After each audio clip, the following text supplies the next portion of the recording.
everyone, welcome back to JASPERS Game Week Aussie Edition. If you're joining us for the first time today, I'm Sarah and this is John and we're from Meeples and Dragons. We're coming up on Game 3 for today with Dungeon Master Zach from Ice Big Giant. We'd like to thank Zach and his ragtag group of adventurers for joining us tonight, and thank you to our friends at Ardent Roleplay for hosting us on their Twitch this week.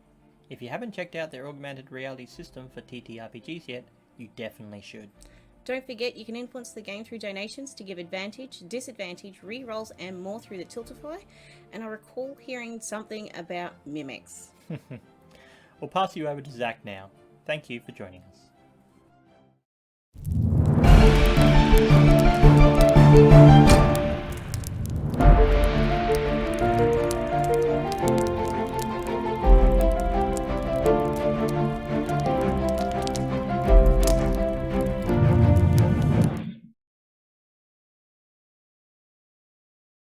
Hello, everybody, heroes and villains. We are here. We're ready to play some Dungeons and Dragons, if you've heard of it. We've got a ragtag group, a motley crew, a other synonym for that. Before I let my players introduce themselves and what they're playing, I'm going to let you know that we have some donation incentives. First up, we've got the classics, the well-renowned, the old faithfuls. Give advantage, disadvantage to a player or myself. Wild Magic Surge. But I've got some custom ones in there. We've got like add a mimic into the boss fight, and I will be tallying up how many people donate that, and I will, if I have to, flood this party with mimics. And finally, the highest donation during this time will get to choose what the finale of the show will look like. What the train, and I'll introduce what the train is, will crash into. And it's going to crash because it's a train in a Dungeons & Dragons one-shot. For now, I'm going to break you off a piece of the intro, a little hook into the campaign, what's going on. And then I'll have my players, my lovely players, tonight, introduce what they're going to be doing and what they're going to be playing. So, we open on a mountainside scene. A hot air balloon bobs just off the peaks. Down below, rounding the mountain, appears to be a train, although it runs on no tracks. We zoom in to see figures falling, and some of them screaming. Can you please introduce your character, Jacob? And if you are screaming or not. Yeah, old Mug's always screaming, you know. He's seen a lot of shit back in his day. Old Mug's a goblin, mercenary from Baldur's Gate. Seen a lot of shit and high class, I would assume. From the fantastic. Yeah, not a goblin to bring home to your mother. No screaming, just like glaring, if anything. Brendan, Yes. who are you playing? Hey there, sweetie. My name is Carlia Tealeaf. I'm an aging actress from the Elven lands, human myself, so in elf years I'm actually quite young. And I am screaming a little bit because I've had a lot of voice training, so I have quite a large lung capacity. So there is a bit of going on as she's falling down. It carries quite well. The acoustics here on this mountainside, very good. Yeah. Atul. Hey, I'm playing Hannah, and as she's tumbling head over heels because she's really small, it's like, Torm, who turned off the bloody fly spell? And Scarlet. There is a small but very dapper-looking kobold in a nice-looking waistcoat with several guns strapped to their body, just screaming in delight as they fall.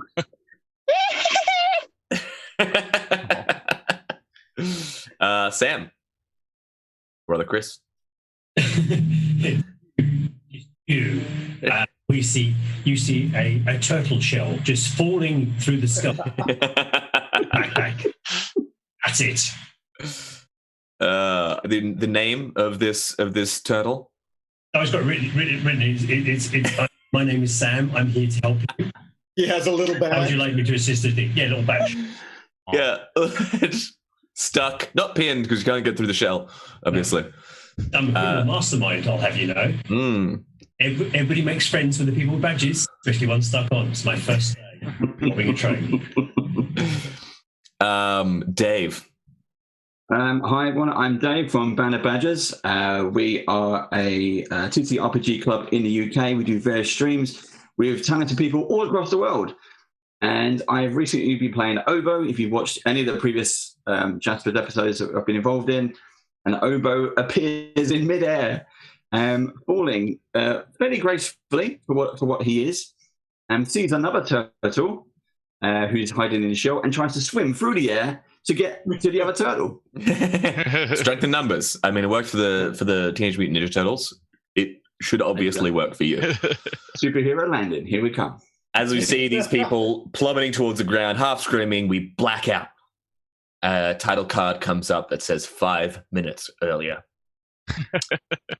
You sit in a creaky cane basket enclosed by canvas. The fire blasts in the center. which fills a massive balloon above. A wizened gnome sits before you. All right, let's go through this one more time. Elle Gearflip. You remember her? She's the head inventor for the Empire. She's cobbled together some freak of arcane engineering and is riding through the mountains to keep off the grid. She's rounding the peak of Mount Celeborn in about, should be around 5 minutes. So, what we want out of you, gang, and I can't believe we've scraped the bottom side of the barrel. Not even the bottom of the barrel, but the underside of, you're going to do great. I believe in you. You're going to do great. All of you, mostly making eye contact. That's great. Okay, we want Elle Gearflamp alive, preferably, as well as her invention intact. And actually, if we go over here, and he pulls back the canvas covering of this wicker basket, and you can see down on the mountaintop, this view spreads out before you from this hot air balloon, as you see lights, twin headlights, kind of like round the mountainside and kind of like pull out under you. Like, all right, so you got your packs. He's throwing everyone a pack. It's got a healing potion. It's also got your feather, which you'll need to break your fall. Okay? Break the feather before you go splat. Everyone understand? So Yeah, that's all right. Kaboom is understanding properly when you say pull the ripcord. The feather, you got to break the feather. It's okay. We got like 5 seconds before you have to jump. You just got to go. Go. Okay. He starts like waving sand, like go. You all leap out of the side of this basket, plummeting towards the ground.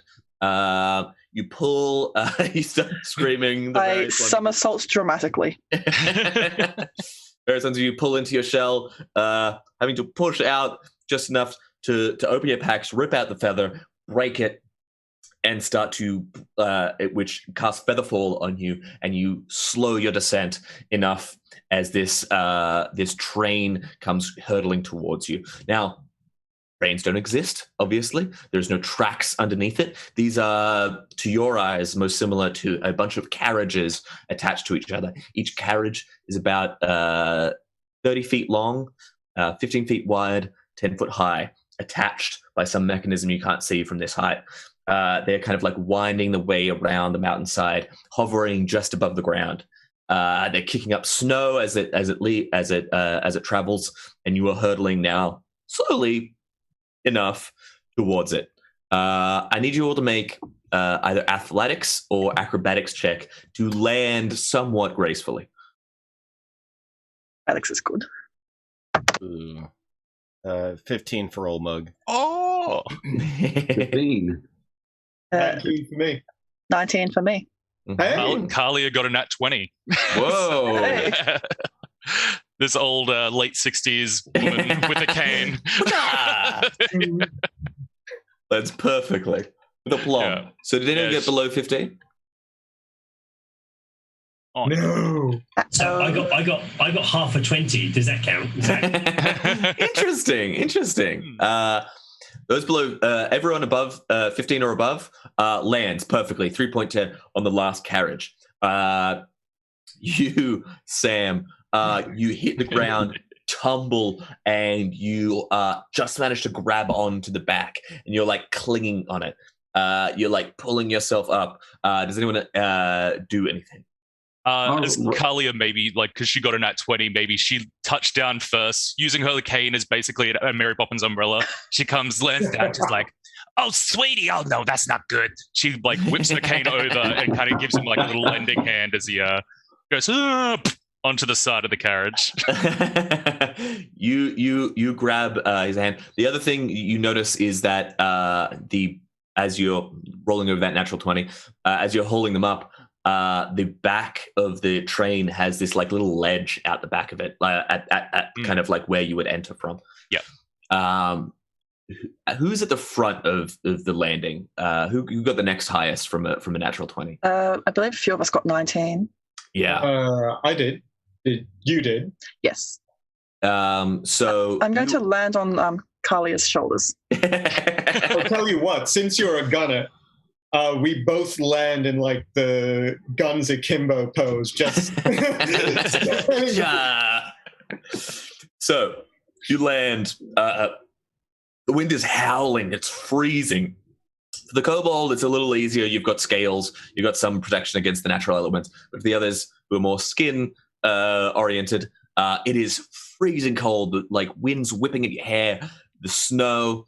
You can barely look ahead to see that there is this like rock overcrop that the train looks like it's heading under. You probably have less than 20 seconds to find yourself off this roof, or you're going to be clipped by this thing. What are you doing? Kaboom thinks we find a door, or if that doesn't work, Kaboom thinks we blast hole in roof to make door. No, but Sweetie's back in the train. I saw a little entranceway. If we hutch you over there, then we should be able to get to safety. Is it within 20 seconds of? Yeah. You all landed on the like the last half of the train. So with that, you're all running towards the end of the train. This stone block coming like hurtling towards you. It feels like, even though you're hurtling towards it technically. You're running for the back of the train as snow kicks off. Make athletics checks for those who aren't right at the back of the train. Who was that? Yeah. So I think the person who got the natural 20. Okay, so yeah. You're fine. You lifted the person who failed off. I'm on your shoulders. You're on the shoulders. So we're at the back of the train, so we're fine. So Obo, Sam, and Samira that you're playing, Atul? Hannah. Close. Really? Yeah. Olma got 16. Fantastic. So as you're all, what did Dave and Sam get? Sorry, Obo and Sam. Well, Sam was hanging off the back of the train near death. That's right. Yeah. Okay. The back of the train. That was my plan all along. All along was your plan. You see your companions come like hurtling over, swinging around. You all kind of like pack up on this little platform. It's only like 5 foot long. As more and more people, more of your companions kind of pack on, and then the train door gets like pushed open as the last person jumps in, and you all come in a flurry of snow and bodies to the ground. Oh, take a second. Door swinging open and shut, banging as it does, the wind howling in. Take a second, you collect yourselves. How are you all doing? You find yourselves in this like carriage. It is this on the inside. It's very clear that this is for like storage, for luggage. There is like oil lanterns on the walls, like hanging, swinging left and right. I get disadvantage. Thank you for the donation. I did it. Yeah, it's Brendan. Please specify which one gets it, or is it me that gets it? Probably. Well, it's from Matt. I think you get it, Brendan. Oh, okay. Thanks, Matt. All right. Old Mug is holding his back as he gets inside, just kind of panting. He's like, getting too old for this shit. And we have a wild magic surge. Fantastic. I'm getting off Kalia's shoulders. Okay, the whole gang is right at the end. A piece of luggage falls from the stack, cracks open, and an arcane crystal bursts. How do we do? Do we roll a d20? Yeah. It's a D100 for It's a wild D100. magic. Do I roll it or no? You rack roll it. It's best not. I'll roll it this time. We can all have fun with this. That's a 10. What does a 10 do? Let me grab the table. Kalia, as the first in, shuffles in, maybe bumps the luggage, and it just falls down. And So, Zach, do you want to roll a dice and work out which one it affects? Like beauty goes first. I believe a 10 is a magic missile. Magic missile at 5th level. This broken crystal just like fires off. You all hit the deck. Given that it didn't have necessarily a target, it is just firing randomly. Some of it like destroys and lances through the walls of the carriage. Wind and snow kind of like start howling in through every area. Some of you roll. Okay, I'm gonna have a roll a luck check. Anyone who gets lower than 9 or lower, let me know. On a d20. On a d20. And would this be my disadvantage as well? Oh yes, it would. Okay. 12. I don't even need to roll a second time, but I will just in case. Okay. Oh, thank Christ! Thought that was a 9. It's a 19. Well done. Okay. For anyone who failed, you get lanced by one of these magic missiles, taking only 2 points. 2 points of force damage. Oh, who would travel with such dangerous things in their luggage? Straight, where are they going? Yes, well, villainous fiends. We're in the train now. Now, stealth is the key piece. Now, why have we brought a kobold loaded to the gills with guns? For when things go wrong, turtle friend. And also, I think that you and your friend would make very good backup plan for if we do some curling. Right. Besides, while one of them's looking at that bugger, the rest of us can scarper with the loot. Thank you so much to Schnauzer for the $60 donation. One advantage roll for each player. Thank you so much. That's very lovely. It's going to a good cause. By the way, anyone who donates will enter the raffle to win a GM subscription to Ardent Roleplay, as well as the other prize that's up there is the Ravenloft book. So all your donations, lovely, generous, very much so. You also have the chance to win something back. So this carriage you find yourself in, it's kind of split up on the inside, 15 feet wide, 30 feet long, you assume from the outside. You have to purchase tickets in the Tiltify. Thank you. To be eligible for the raffle. So the carriage is on the inside, 15 feet wide, 10 feet high. You can notice. And from when you were outside, 30 feet long. So from inside, you are now, there's these it's a very windy, you find yourself kind of like moving through as you're like talking a little bit of shit to each other, kind of weaving through the luggage and carriages and storage crates. As you do, you come out on this small clearing, probably 10 feet until the next carriage door. As you see the door closing behind a mechanical, like rust-colored creature. Their face is this like metal plate. They move with a mechanical preciseness and turn towards you. They're kind of like struck dumb for just the one. So he sees us. Yeah, as you're coming in. What do any of us recognize what this is? You could pretty easy. That one of yours? No, I assure you, I am not one of yours. My name is Jolly Roger, and before you make jokes, I have heard them before. My creator was unaware of this connotation. Yes, so I would appreciate the pirate jokes to be kept to a minimum. Thank you. Gives you a thumbs up. Aye, Captain. I mean, sorry, that was the only one. You all get one. Now, you are... The welcoming party. Something tells me that is a lie. I've got firework cannons with me. It's our first day. Can you not see my name badge here? Yes, I can. Sam, I'm here to help you. The eyes narrow. Sam, it is a pleasure to meet you. However, I must be rude in that I will force you from the carriage, as you do not contain any tickets upon your person. Could you show us what such a ticket would look like? Because I'm sure I've got one in my shell somewhere. I move forward. It's all right. They're with me. I pull out a little badge, which is my warlock trinket. Member of the Watch, special security detail. Multipass. Multipass.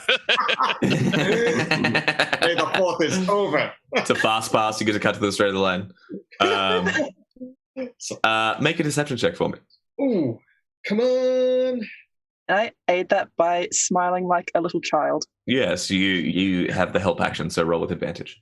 I really want people to see this because this is the best I've ever rolled. 16. 16. That's the best you've ever rolled. I've been doing good. If I was listening to somebody tell me what rolls they would get, and these were the answers, it'd be like, Was that with advantage? Yeah, did you roll with advantage? Oh, with... Because I'm helping. Smile. Yeah. Plus, No, that's more like it. That's an 8. So I'll take the 16. Also, we've got the first marking on our added mimic reward tier. Thank you very much. Hey. I mean, thank you. That's another from Schnauzer saying, simply cannot pass up on any opportunity to get mimics evolved in any capacity. Thank you very much. I will add you to the tally. 16. Jolly Roger looks at it. Everything appears to be in order. Please, be welcomed on El Gearflam's reign. And like glares at you, like clearly barely believing the lie. I put one arm around him. You're a top bloke, Rog. Now listen. We're looking after a person of interest. We're looking for a person of interest. What was her name?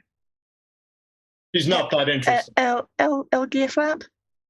Was it possibly the name I just told you? Where would we find what's her name? She's at the front of the carriage. Please proceed. Of course she is. Right. Well, you keep doing what you do. We'll give you a 5-star on the report. Come on. You're doing a bang-up job. Just keep swabbing the deck. It's fine. He took my pirate joke. Kaboom said I could have it. So, yeah. Don't worry about us. We'll just shiver our timbers that way. Okay, that's 2, and I said you were only allowed 1, so we're enemies now. Continue, enemy. It gives you like the fingers to eyes point. You proceed into the next carriage. This carriage is a little different. It is like you are struck mostly by how incredibly ostentatious the creator must be. Riches in art, jewels, magical weapons, and more line the display cases that run down the wall. There's an ornate chandelier on the roof. Looking closer, it's not even a regular chandelier. It seems some kind of arcane power source tweaked so that pieces of colored glass spin around it in perfect orbit. Beautiful carpet runs down the center of the room with an ornate like fabric design etched into it. Donations. We have another advantage, disadvantage. Brendan. Disadvantage to Brendan. I think I still have an advantage and then a disadvantage. They don't cancel out. I have one and then a disadvantage. You can't advantage math your way out of this. It's an all or bust kind of day, you know. We have another wild magic surge. Thank you very much. What did I ever do to you? 20. So in this wonderful place, let's say D20 is drawn to one of the display cases. Who's drawn to one of the display cases? What was your character's name? Sorry. I think they specified Hannah must pay. Hannah must pay, of course. So, Hannah, you were drawn to one of the display cases. You open it up. I wasn't kidding about those pirate jokes. You pull out one of these magical keys. You flip it over your hands, and a wild magic surges from it. Roll a D100 for me. All right. What's this lady trapped the train with? Maybe we should stop touching things. I know this one. This one's my favorite. 48. 48. Chris, you might remember this. You had a friend on Tuesday. Oh my god. Oh no. We have a flash and a smell of burnt hair. A unicorn appears on the other side of the carriage. There's the faint sounds of a string quartet like shimmer through the air as you stand in awe, in majesty of the unicorn that has appeared before you. Sure. What kind of drongo keeps a horse on a train? What's up, dudes? Hello. Hi, what's your name? That's the unicorn. What's the talk on this train? My name is, of course, Schnauzer. It is a pleasure to meet all of you fine people. I was chilling in the Feywild up until right at this minute, so that was a little better than this. You want to help us rob and blow up a train? I can't think of a reason not to at this point. I am more of a chaotic good than a lawful good, so let's go, my dudes. You know what? You're my kind of horse. I've always wanted to ask this. More of a unicorn, actually, but sick. No worries. I've always wanted to ask this. Have you ever impaled anybody on your horn? I just have to know. Oh, of course. Like, you name it, I've impaled it. Like, humans, gnomes, a lot of people, actually. Would you like to add a rich person to that list? I would absolutely like to. Come on, are you kidding me? It's Schnauzer over here. Old Eat the Rich Schnauzer, that's my nickname, I do. Schnau, are you ready to dismantle the system and seize the means of production? Hell yeah, let's go. May I please ride in your back? Absolutely. I'm hopping on. I'm hopping on. As Kaboom, you... Stop. And I pull out some socks for Schnauzer and put them on each of the hooves. Stealth mission. As Kaboom, you cross the room to get to Schnauzer, the unicorn. You step on the middle of the this like ornate rug, and you notice just slightly too late rather, that the ornate weaving of this carpet kind of hid a glyph that glows, and you disappear in the four corners of this carriage, the floor to ceiling fish tanks. In each of them, a image of Kaboom appears, this gunslinger thrashing around. The exotic and overly toothed fish start to swarm around each one. I'm going to have you all roll for initiative. Hey. Remember your advantages or disadvantages, please. Me as well? Yes, okay. You as well.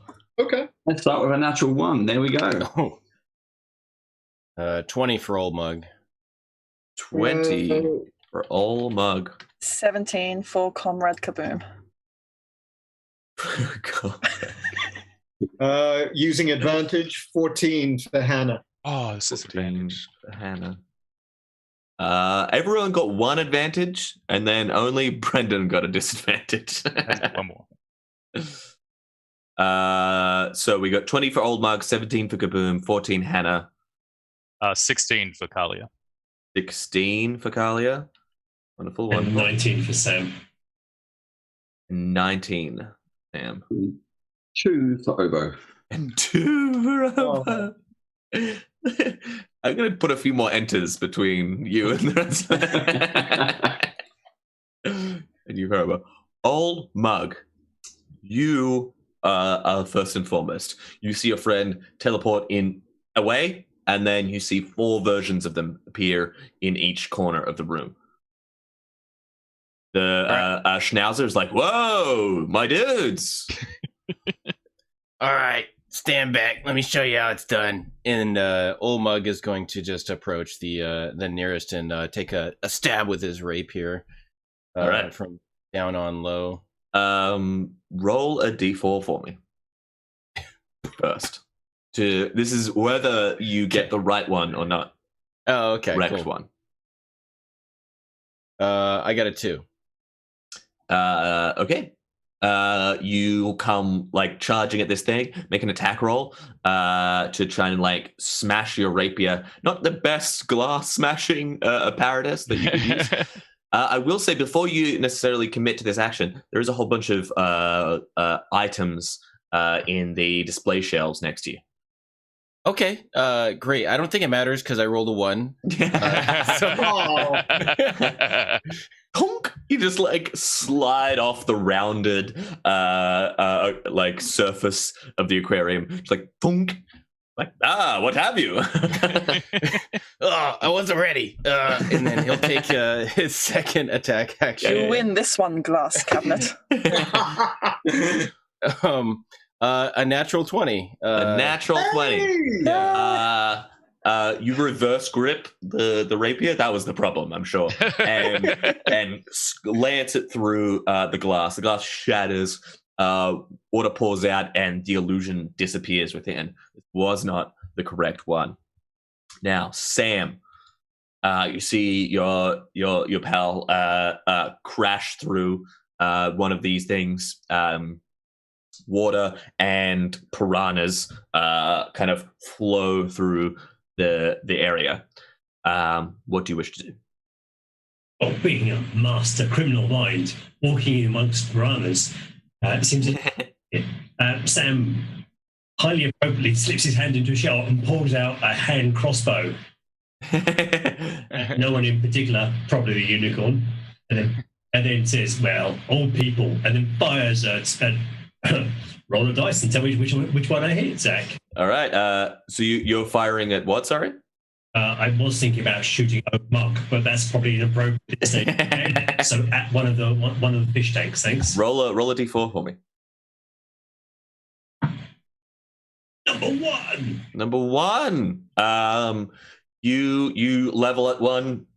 You take a shot. Roll an attack roll for me. Behind door number 1. Behind door number 1, hopefully is Kaboom, and she'll explode when I shoot it. This will be excellent. Bum, bum, bum, bum, bum. Twang! Or whatever it takes. Well, I think I was distracted by old Mug and his piranha because I get 11. 11.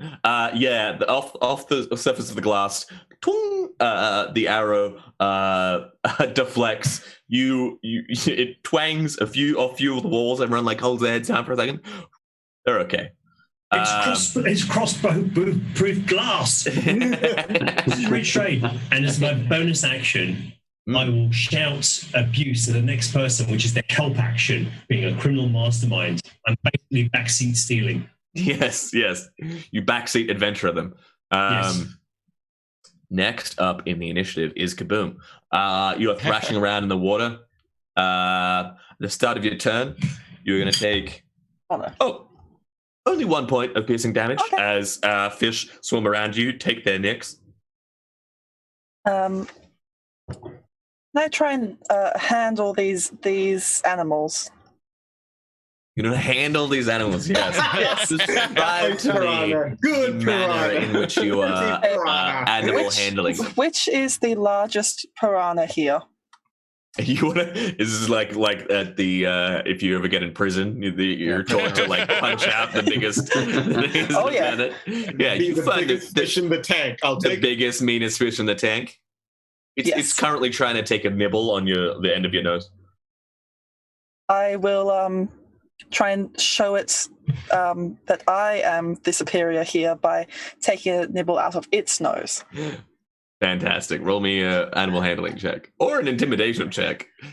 I don't know if I'm good at No, I think it's going to be animal handling. Animal handling, yeah. Natural 20, 25. Well done. Hey. Yeah. Not only, yeah. Oh my goodness, are these fish intimidated? Not only do you get it to back off, they all back off and form a neat row in front of you. For the rest of the people, you can tell that Kaboom is in the fish tank that is just to the right of you, closest to the door that you walked through originally. As a, I'm not sure if I can do this as a bonus action, but out of one of my pockets, can I just grab some of my rations? I imagine I have some beef jerky or something. Yeah, and just stick it as best I can in front of the glass and move aside and just absolutely gesture. Yeah, and you do. Next up is we have Carlisle. Oh, yeah. Okay. I'm not so good with the physical stuff, so if you sweeties could go get her in a second, I'll just see if I can deal with whatever's going on the floor in front of us. Or is she behind us? Make it. She's just the next to you. Yeah. The broken one is up ahead. It's smashed, and there's kind of like piranhas. It's probably like over on the outside of the carriage. There's kind of like water sloshing back and forth. Okay. Make a perception check though for me. Kind of like keeping an ear out. Not 20. Oh wait, no, this is disadvantage. That's a net 1. Flipping dice, just flipping coins. Oh, but you still look happy. That's great. You don't notice as you're like, I'll just keep an eye out, for what's going on. The doors here have these like kind of glass, like porthole style windows in them. A fist punches through them and pulls around your neck and draws you up against the wall. The door. It is a metal, rust-colored. You notice that it's Jolly Roger's arm. You hear the voice behind you.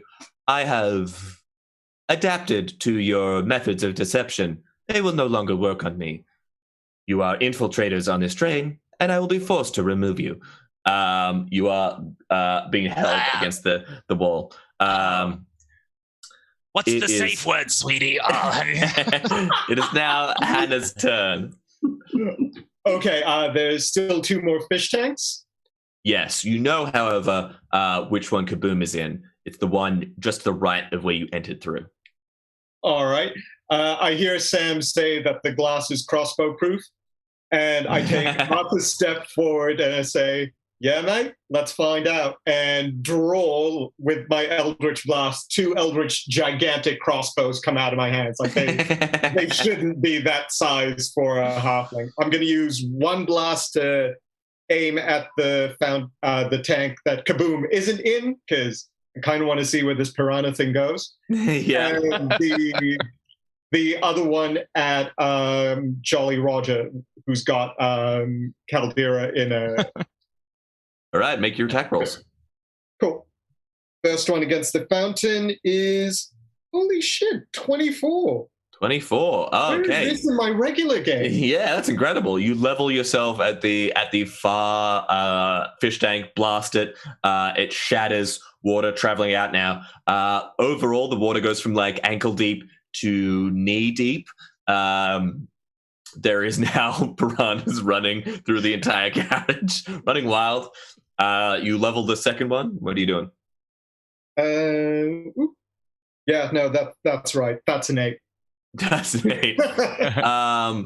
You fire. It hits the broken glass of the porthole that it smashed through, bounces around the room, and hits the chandelier. The chandelier drops, smashes, and as it does, the arcane forces within it kind of rupture. The kind of gravity control it had to spin those shards of glass around, warp, and from out of the center point of the carriage, a gravity shift happens. So everyone, all of you right now are in the except for. Actually, no, all of you are on like the, let's say, south side of the carriage. You fall towards the ground. If you look up, you're now like, from your perspective, you're sitting at the bottom of a shaft of the train carriage. From your perspective, or the way gravity works for you, you look up, you see the far side of the carriage above you. However, it seems like the other side of the carriage has had the same thing happen to them. So the water has pulled around this side of the carriage, as well as half of it has pulled around the other side of the carriage. And in the center, you see the broken arcane power source kind of like glyph, the glyph is kind of glitching and sputtering as it's creating this like weird warped gravity within just this carriage. It is. Have I also been dragged out? You're still in the fish. That it hasn't been broken yet. Okay. I look at Sam. Now that should have been crossbow proof. Hannah, it is your turn. Oh no, that was just my turn. Sorry, Obo, it is your turn. I want to try, and where I can see the broom still in this fish tank, I want to just can I dispel it? The fish tank? Yeah, can I dispel whatever magic this is? You could dispel the gravity, like the magical gravity. That work as well. Yeah, you could. At the start of your turn, however, you do take as the piranhas kind of like swarm around you. Another 1 on the D4. 1 point of piercing damage as they kind of like take a chomp out of your body. No, that's fine. And what I do is I slam my hands together while I'm getting bitten, and concentrate as much as I can, and then do a dispel. Yeah. Cool. Make a spellcasting ability check for me.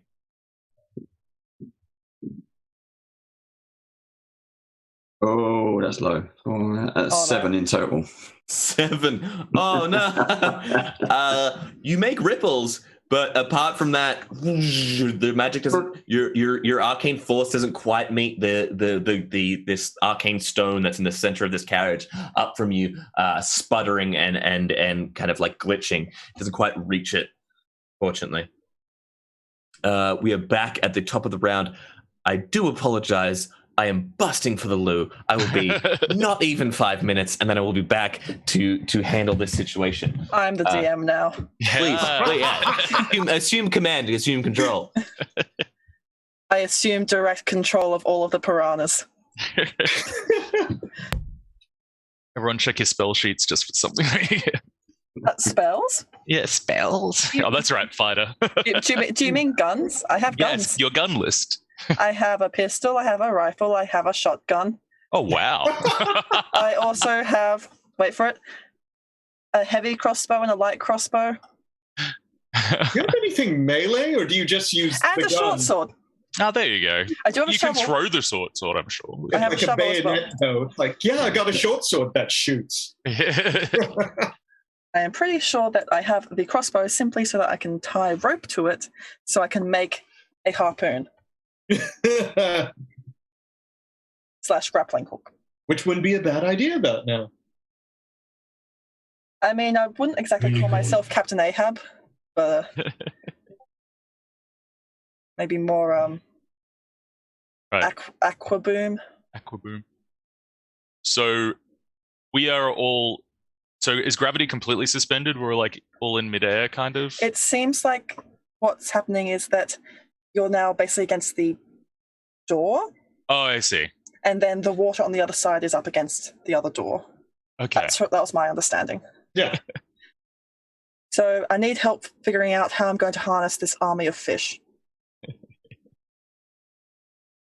Rations were a good idea. Yeah. You've watched an email start. That's fine, that always works. My apologies. We get back to the action. I assume an entire rebellion was lived and died in my absence. Yeah, it's true. So we have so Carla is being held by a rusted metal arm of the Jolly Roger against the far wall, now underwater. As from your perspective, you are against the floor. All of you, the floor is now the bottom, the wall that you walked into this carriage from. If you look up from your perspective, you see the far end of the carriage above you. The water, which is now filled with piranhas, pooling around you. It seems that this arcane power stone has created this kind of like local gravity shifting effect. On the far side, up from your perspective, the water pools again on that wall.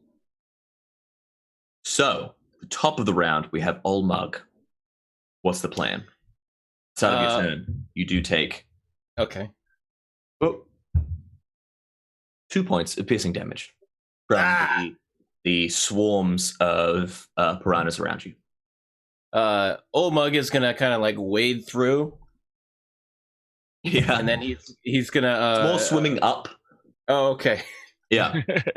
So as he gets up to Carlia, he's gonna be like, "I'm blocking here," and use bait and switch with Carlia to switch places and try and stab that's cool. creature. I like that. So he's also going to use a superiority die to. We'll see what his AC becomes here. So you swim down. So from your perspective, imagine like a it's kind of like an elevator shaft a little bit, like the carriage is now vertical from your perspective. The first third of it also is filled up with water. You swim down to where Carlia is like being held against the door, which is down for you. This rusted arm, you get there under there, use the superiority dice. The narrative effect is you kind of like get your hand underneath the arm and like pull Carlia out from it. Your arm trapped in there, but I'll say you're not necessarily grappled by the creature, by Jolly Roger. This mechanical arm of you can only see the mechanical arm through the wall. Okay. You hurl. Is there any like check to it, or do you just do it? No, you just do it as long as the other person is willing. It's willing. Yeah. That's great. One Well, question. actually, no. What happened to our unicorn? You see it. So it was on the far side of the carriage. You were crossing it to go get to it. It's now submerged on the other side of the carriage. It's experiencing much the same thing you are, only without opposable thumbs. but with one horn. And one horn. So it's piercing through a lot of the fish that come at it. Right after the bait and switch, Old Mug is going to try and stab at it a couple of times. Yeah. The first roll is a 12. 12. The 12 doesn't quite hit. Okay. And then the second stab, 13. Also doesn't quite hit. He's old. All right. He's old. He's grizzled though. So much grizzle. You did get your companion away though. Do you want to? You can start to swim up. You're taking an opportunity attack from the arm that's like pulling through the glass door. Oh yeah, that's glass window. That's perfectly fine. He'll swim back. He'll try and swim back up as far as he can go. He's got 24 AC right now. Okay, 24 AC because of the bait and switch. Because you add the superiority die. I rolled a 6 on that. Nice. Yeah. So Jolly Roger takes a swing at you. Ooh, 23. Nope. No, not even. Oh, such a good roll. Yeah, you just like batted away as you swim back to the surface. Out on the surface now, most of your companions, you pass by most of your companions, look around, you realize you're going to have to climb up this carriage to get to the other side. You look around, you can see the display cases, maybe they'll work for your purposes, but you're kind of all out of movement at this point. It is now Sam's turn. So, in Sam's estimation, if he refixes the magic thingy thing, will it rewrite the carriage? It will if you kind of dispel the magic from it or fix it. Yeah. So, I'm fixing that. In Infernal, he screams at Hannah, then stops, and then says slowly in a strangely Germanic accent, "Shoot the glass," pointing at the one where Kaboom is. That's if you shoot the glass. Yeah. Advantage in doing that next time, Hannah. If you don't, who cares, right? And then Hey, what about Kaboom? She's stuck in the glass. She can't hear me. It's glass. She was making friends, or at least getting us dinner. She's sticky. As you look in there, she does seem to have some kind of control over the fish within. Doing the Jurassic Park thing. It never ends well for anyone. And then in his best hands group way, he's going to climb up and try and fix the magic crystal. So you swim. You take at first 2 points of piercing damage from being in the piranha-infested waters. You swim over to the side. You grab the display cases, acting as a very fragile a ladder as you climb up. As you get about halfway, you turn like from the wall, from your perspective, turn towards the arcane stone. There's kind of like fitzing and showering sparks from it. You turn. What is the plan? Yeah. To fix it? I mean, is there an on-off switch? I mean, what? Press to fix. Oh, I reboot it. I just press the reboot. You could try some percussive maintenance if you want.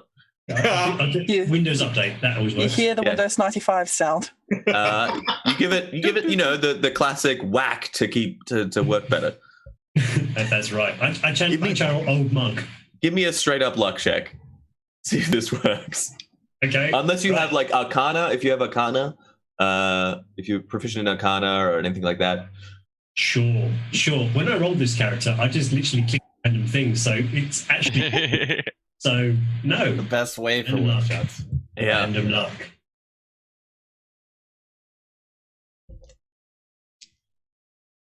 So what do you roll? It's a 20. Oh, Like a good. natural 20? It's a natural 20. Yes. I knew what I was doing. You reach out, grab this stone, and shake it. Just shake it until shake it, just bang it, and then you feel a pulse go through your body, and you open up your hand, and the stone is no longer there. Feel this electric charge through your body, though. Right, I've tasered myself. That's fine. You take 46 points of electricity now. He stirred the stone. Kaboom! Yeah, walleted the stone. Kaboom! It is once more your turn. You do not take any more piercing damage from your piranha friends. They are friends. Do I think that they would have enough force to, if they swam with such velocity, to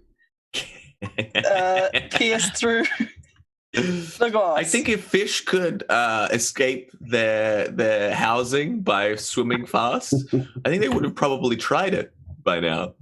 But with your attention and with Sam's advantage, let's try something. Let's make another animal handling roll with advantage. That first roll was a 2, so let's see what the advantage is. Yeah. 21. 21. With some of your help, kind of like bashing your pistol against the wall. Yeah. You kind of bash, and they kind of like they come with you, and in a kind of slide of water and fish, you come careening out of the water. Another scream of joy. Carlia, it is now your turn. So is And the there's fish carriage still winky wonky? So the carriage has been righted now. Oh, the water sloshes. It is now with 3 of these things broken now. It is about waist high. You're going to take... It's okay, the fish are my friends.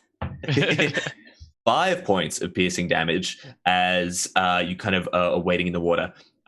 Thankfully, Old Mug kind of pulled you free from the arm at the wall.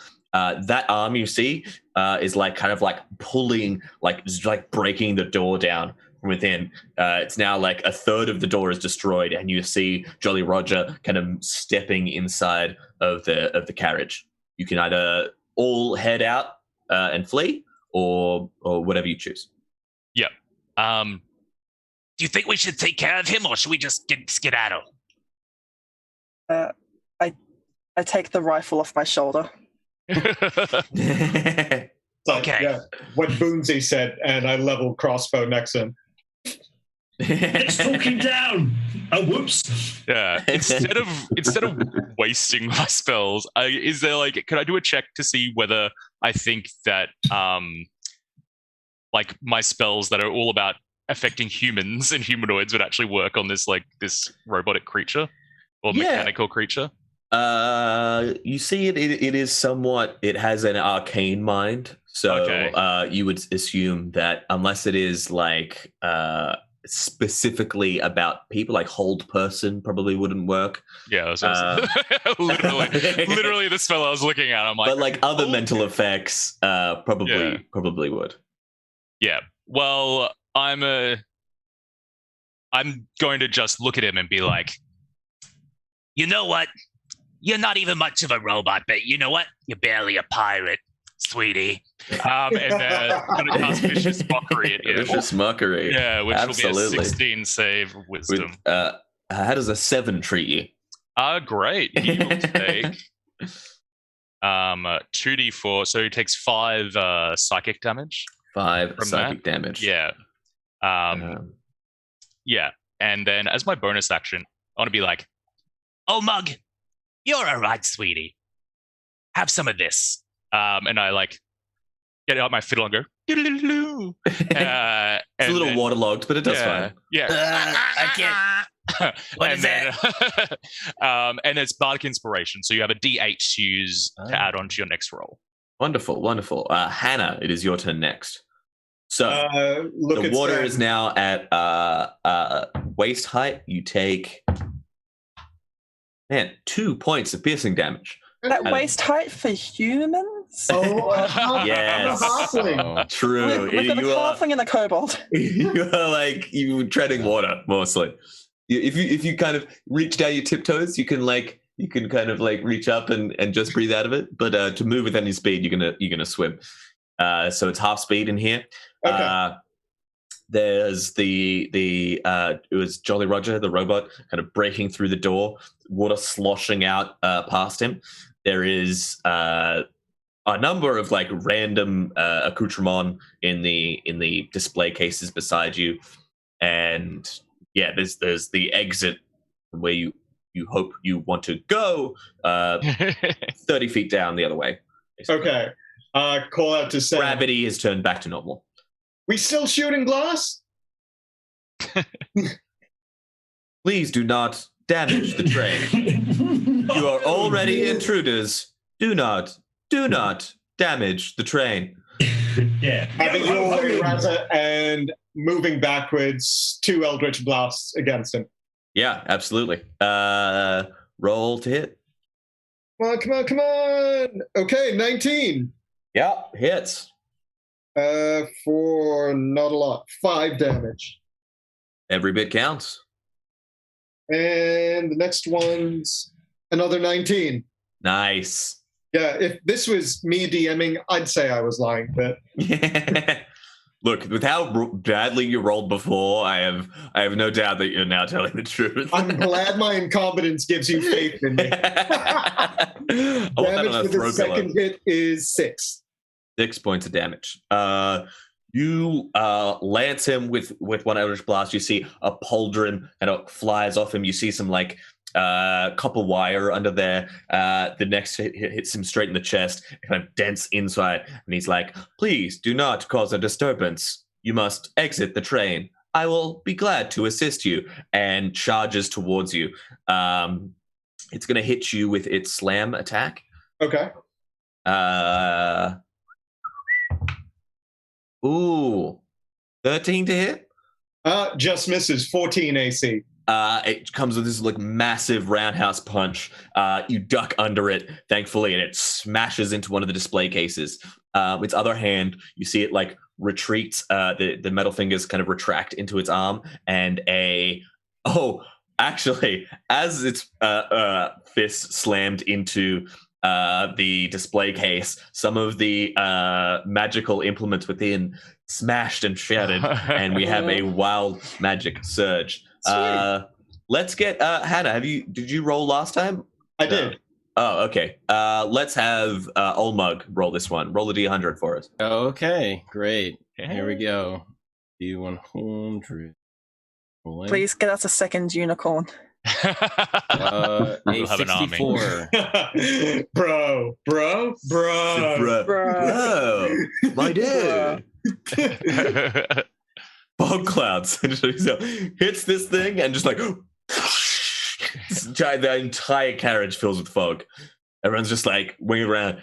You see, well, you don't, but rather the Jolly Roger, you can hear this like snack of a blade shooting out of its hand as it swings, like its hand retreats and a blade comes out. It's going to like charge down the corridor swinging randomly. I will roll. Ooh. Kalaya, it takes a swing at you. It's just kind of like mindlessly swinging as it does. Ooh, that's a... Oh, wait, although do I have... Did you have a DM disadvantage, or was it... Oh, that was supposed to... I think... Yeah. I'll roll a disadvantage. It's just 17 and then an 18. That's the greatest two rolls I've ever made. It slices you up with a 11 slashing damage that cuts across you. You feel this in the fog. You kind of like reaching out, and then you just see this blade just like lance across your shoulder. Oboe at a 2. Can I get to where Kaboom was? Yeah, you can kind of like, feel out through the way fog. around. Yeah. You get no opportunity attack from the Jolly Roger as he can't see you. So, but what I want to do is I'll cast Spider Climb, and then what I want to do is I can jump up onto the ceiling so I can scramble around there, but head in the direction of Kaboom. Like, yeah, you really are a Ninja Turtle. Yeah. Scramble up the wall onto the other side. You're on a half shell. Full 30 feet of movement, and you're basically at the exit door. Old Mug, we're back around to you. Okay. Place is filled with fog. Barely see a thing. He's like going under the surface because he's so short. I can't see shit. Would he know where the Jolly Roger is? You could pretty well, yeah, like you'll because they're blind and you're blind, you just roll straight, but you can kind of like scramble through because it's such a tight space anyway with display cases. Okay. You basically only got like 5 feet wide and everyone's kind of like moving past each other, and they weren't particularly quiet when they kind of barraged through towards Kalaya. Okay. So who is next to the Jolly Roger, would I know? You like after you heard a slashing sound, and Kalaya probably makes some kind of noise at being slashed. Oh, was that me going against slash? Sorry. Ah! Oh no, I'm not looking good. Oh, there's Kalaya. This is my pirate puns. Oh no. I told you, you only get one. Old Mug's gonna meander his way over and then shield his way in again. He's like, I'm blocking here. And he's gonna bait and switch again with Kalaya and then stab a couple of times. All right. So Kalaya, you kind of like, you charge in with your shield, push the Jolly Roger back, and grab Kalaya and kind of like. So Kalaya goes into your spot. Yeah, we switch spots. So you grab Kalaya, you use the opening of the Jolly Roger getting kind of shield bashed to kind of like duck and back to you're basically at where had the exit of the train, the other side of the train carriage lets out. Old Mug, you kind of one-on-one with the Jolly Roger now. What do you wish to do? He's gonna thrust with his rapier a couple of times. Yeah. So. In the fog, you can't see, but you know it can't either. So you're just like taking savage jabs into the fog. Not as savage as I should hope with the 10. You savagely attack the display cases. And then the second stab is a 21. Ooh, 21 definitely does it. For a very feeble, as he thrusts, like he's like, arthritis. It only does 5 damage. Hey, describe your kill. Oh, okay. Well done. Old Mug kind of like like his back problems kick in, and he like thrusts into Jolly Roger, just hits it right at a joint. Yeah, you pierce through it. As you do, the fog starts to like dissipate, and you realize like you didn't know where you'd kind of struck, but as the fog dissipates, you realize it's like straight through the midsection of the Jolly Roger, and it's just kind of like its arms to its side. You push it off. It like lands in the water and sinks to the bottom. And you all kind of like slosh your way to the side. For a second, you look down. She blows. She blows. Nice one, sweetie. Reaches the hand reaches up with 3. That was the third. As you all kind of look down at the piranhas that you assume should be kind of like taking chunks of your flesh as you've been going, you look down and they're all in a well-formed platoon around Kaboom. Oh, nice. Where's the biggest one? It's the one that you headbutted. Yeah. You took a nibble out of the nose of before. I'm naming you Fish Fingers. You are now my lieutenant. Where is Comrade Unicorn as well? Oh yeah, dudes. I've been kind of waiting. It's not a big deal. I'm super chill about it. Well, let's go. I hear there's some rich people to kill or impale. Just to clarify, I think we don't get paid if they're dead, right? We gotta maybe keep her alive, the main guy alive, right? Oh, you're going to probably have to describe that. You're going to mention that again, because I'm definitely going to forget. The details were a little foggy as I was getting thrown out of a hot balloon, but you know. Carlisle, that's the part where Kaboom and your good selves sees the means of production. I don't know what a balloon is. I don't know what the production is. I don't know what any of that is, but let's go. I guess stick to the man. Past them to the next carriage. It's like, well, I feel like this is going too well. How can we take these piranhas with us? Is there enough water? You could take 1 or 2, maybe in a plastic baggie with you. I'm taking Fish Fingers with me. You're taking Fish Fingers with you. You tie it up. You tie it to your belt, and you enter the next carriage. I salute you, my friends. And I'm hopping on the unicorn's back. As you leave the carriage, and the rest of the gang kind of like follows out behind you, the water kind of like sloshing out through the like, you know, the in between. You ever go on like an older model of train where the in between the carriages is just open to the elements, and it's just like oh that's crazy. It's kind of like that.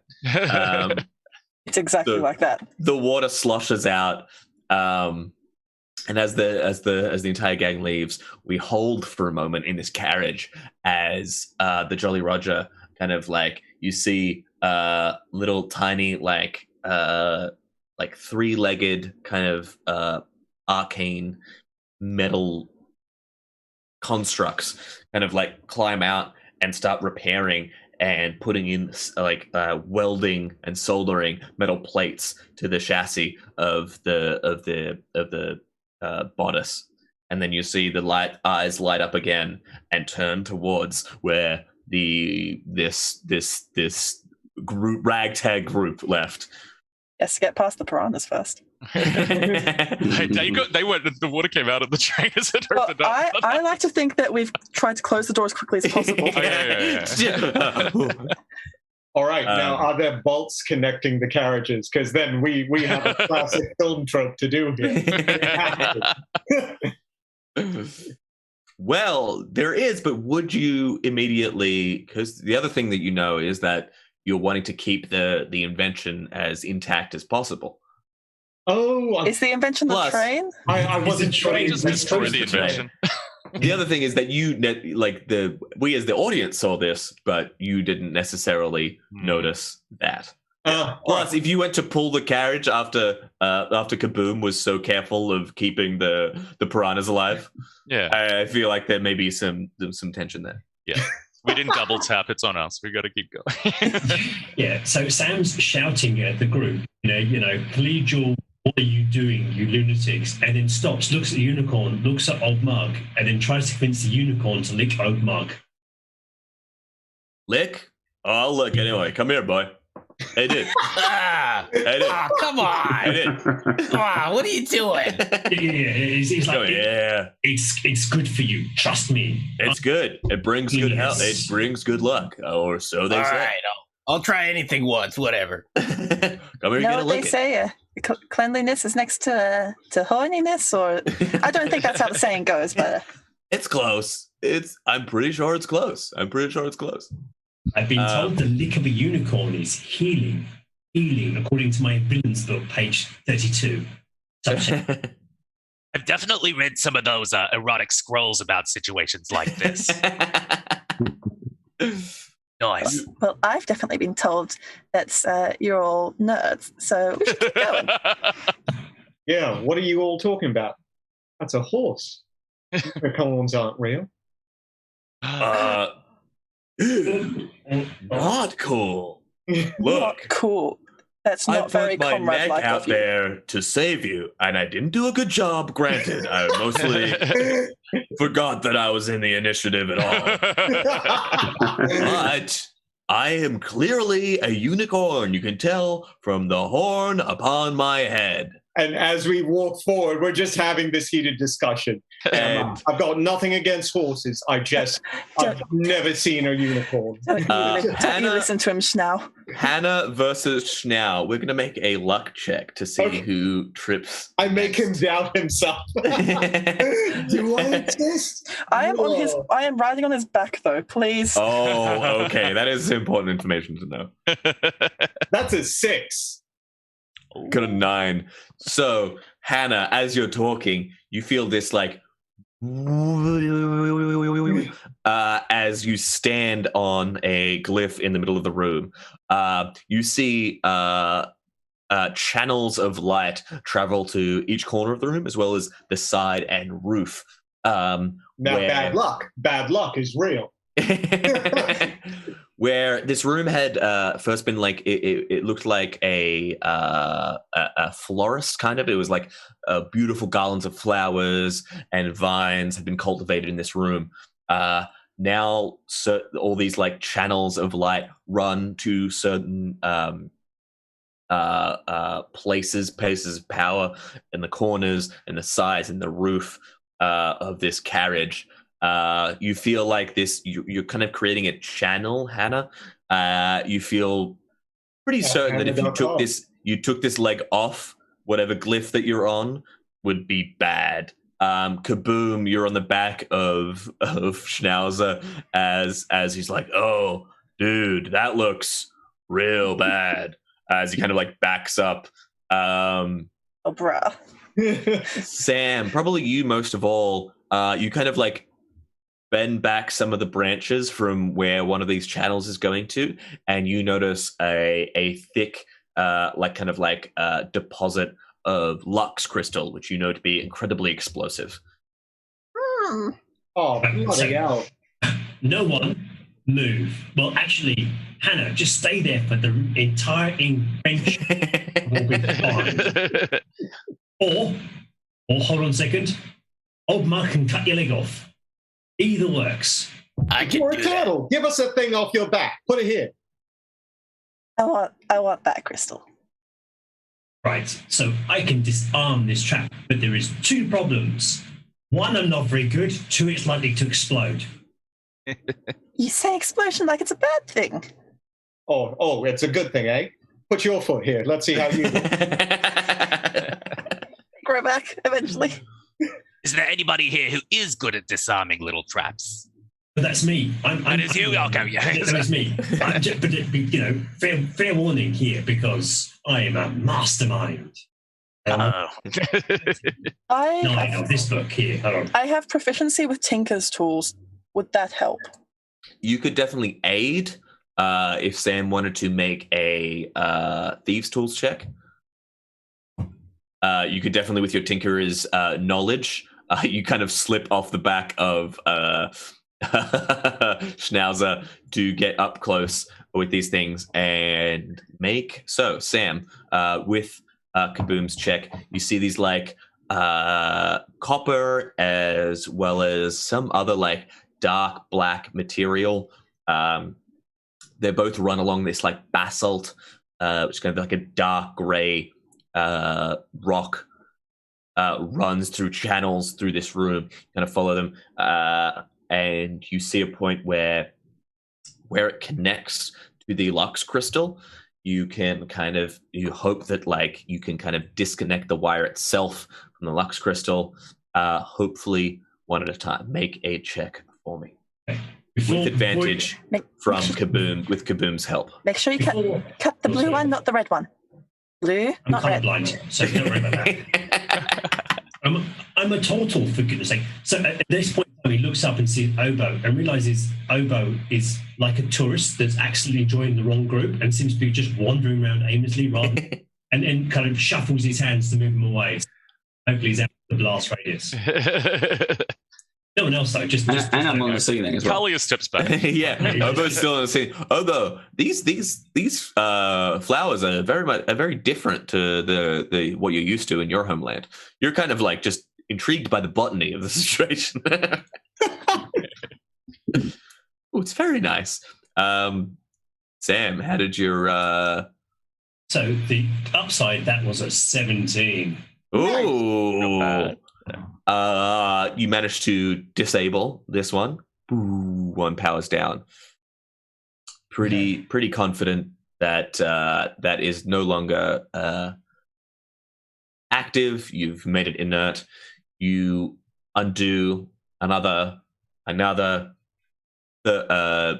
fourth, a fifth. There's two in the far corners of the room now. And you're all kind of like, it's gone from like a kind of like a tense situation to kind of just that little bit of boring after like a very high stress situation, and you're just kind of like, okay, we're all right. That's top job, mate. Hannah, your legs getting kind of sore because you haven't like felt even nearly appropriate enough to move it. Sam, turn around, just rubbing it now. You're a bloomin' horse. Sam. Hannah, stop. I need you to urinate on yourself. Mate, I owe you a favor, but maybe that's two minds. It will disrupt the crystal. It's very important you pee yourself right now. Do I believe this? And is this QD for the game? Sam, make a deception check for me. And are these crystals ripe for the taking? Oh yeah, you could pocket a few of these crystals. I feel like with your proficiency in crystals, you understand how they work. They essentially essentially know that they they turn kinetic energy into fire energy. So with a hard enough crack, they will explode. I'm taking a few. Sam, what'd you roll? Sorry, for your deception? Yes, Sam, what'd you roll for your deception? A 3. Anna, you're pretty sure they're trying to fuck you. Like, there's no... I hear creaking coming from where we just passed, and I see Jolly Roger coming up. Now that makes me want to pee myself. Come on. Trying to go the other direction. You see Jolly Roger start to bang at the door and blast through into this room. We're going to go drop back into initiative as the Jolly Roger comes careening into the room. You see the plates, the chassis that he's made up of used to be like rusted iron, now appears to be kind of like plate mail. As kind of like been like forged to his armor to resist, maybe kind of learned from his previous mistakes. Okay, so before we'll do same initiative. Before we get into it, I just want to say to anyone listening, you can donate. It is a wonderful cause to donate to. You can donate for various incentives. We have We have give advantage, disadvantage to any player or myself. You can cause a wild magic surge. You can also add a mimic into the final boss fight. And finally, the highest donation tonight will choose how the finale of the show will look like. You can choose what the train will crash into. Or maybe it doesn't crash, but it'll probably crash. So we jump into initiative. Mug, you can choose where you are. You can be like close to where the Jolly Roger breaks in to this room, or you can be far away. Your choice. Old Mug will just be right there, and he'll just turn around, like still holding his bags, like, "Oh, come on, man!" It is good to see you once again. He'll put himself between the Jolly Roger and the party. Like, all right, here we go again. You took me down the first time, but the second will not be as effective. You strike him, and you like with your piercing, your rapier, yeah. Yep. And it just glances off. The angle of the armor and the way he's Jolly Roger is now constructed with the plates of armor. He is immune to piercing damage. All right, Old Mug is gonna be like, shit, and attempt to grapple Jolly Roger. I have learned from you. I have studied every move you have made. Oh, what is this? He's gonna try and go for the knees. Yeah. So you can grapple him. You can also trip him. Either or. Yeah. Let's go with grapple. So I'll roll that. 15. DM. 14. That is so close. And you're like, for a minute, it like the metallic limbs kind of like bring you back, and then you just like put your you kind of like, instead of like overpowering it necessarily, like you're kind of like being pushed back by its like raw, like you see pistons of steam start to like blast out from it. Instead, you fight dirty and you kick its knees out, and it just like goes to one knee, and you manage to like get behind it and hold it in like a half Nelson. I got that old gobbo strength. And that's my turn. So Sam, it is your turn. You could see from its first so many options. At this point, I'm going to disarm the other trap. I feel conflicted, but I think it's the wrong thing to do. So I'm disarming. So you have 2 left. You're gonna make a check to disarm the last of the 2. Make a Thieves' Tools check for me. Thieves' Tools check. If Kaboom was still there, Kaboom will give you advantage. I will shout and coach you. I just imagine this screaming in Sam's ear. Goes, what? Click, and just comes through. Wow, with a 26. 26, yeah. You managed to get. There's only one tether, Hannah, now connecting you to what you only assume is a lethal amount of Lux crystal. And again, as my mastermind feat screams at Hannah, shoot the Jolly Roger. Kaboom! It is your turn. You know that it's. I'll say that a piercing weapon is different necessarily from a piercing gun. Okay. So despite being mechanically the same, I'll say for narrative sakes they are different. You're pretty sure you could bust through that armor. As soon as someone says shoot the Jolly Roger, Old Mug is gonna be like, don't shoot me. I'm gonna line up the rifle, which is just they're grappling back and forth, and then Old Mug, like you see Old Mug kicks it out from the knees, and then it holds it out for you to get a clean shot. Hold it out the door. Ooh. He's holding it near the door. Make your attack. I am going to make an attack roll, and if it succeeds, well, I am going to use a forceful shot. Ooh. Let's see if this works. It's not natural, but it's a 20. Hey! Ooh, definitely Hey. hits. Definitely hits. All right, so now I'm expending one of my points of grit to a forceful shot, which means that on a hit, the creature takes damage and must succeed on a strength save of 14 or be pushed 15 feet away from you. A pretty decent strength save, but with a 13.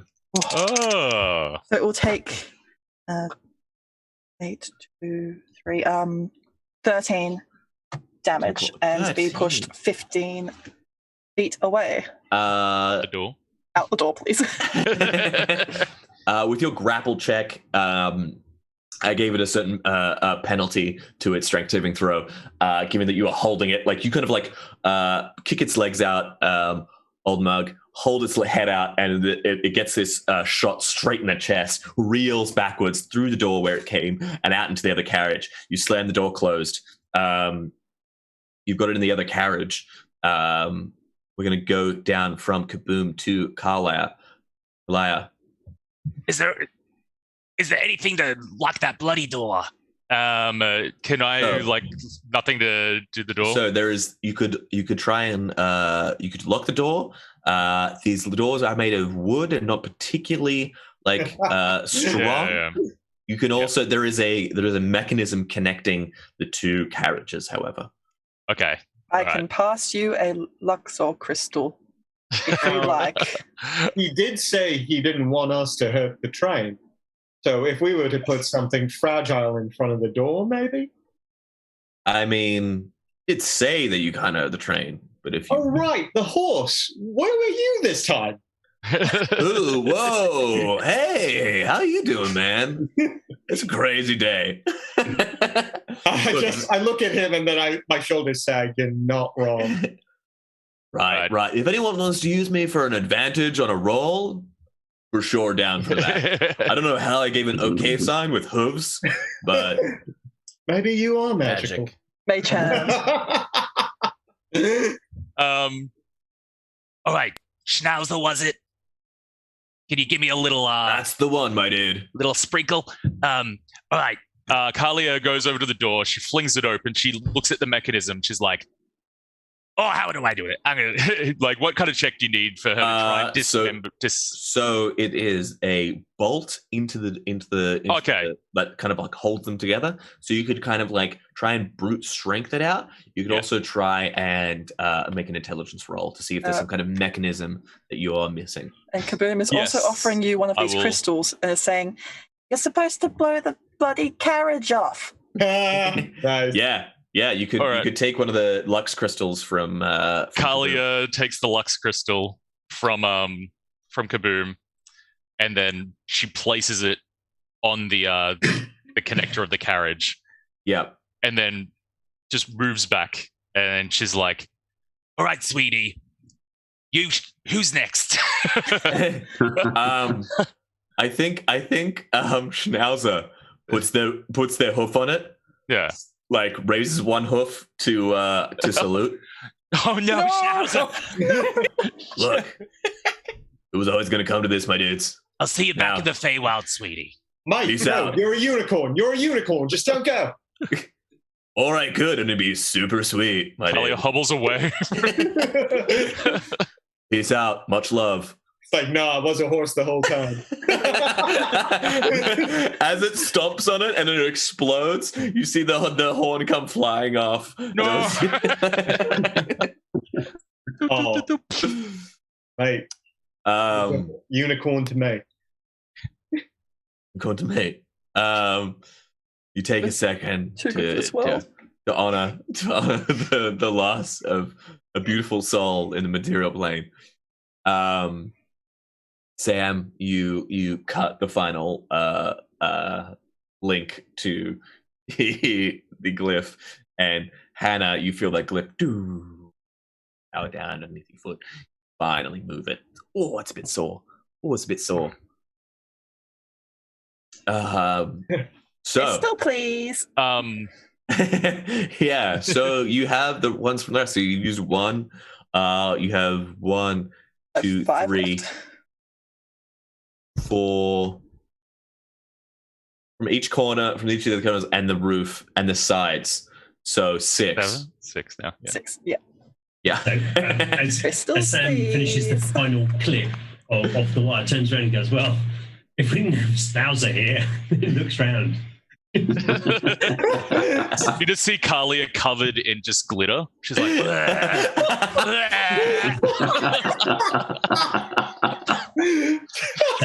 Sam has to retract his head and do shells just so he can't see that image anymore.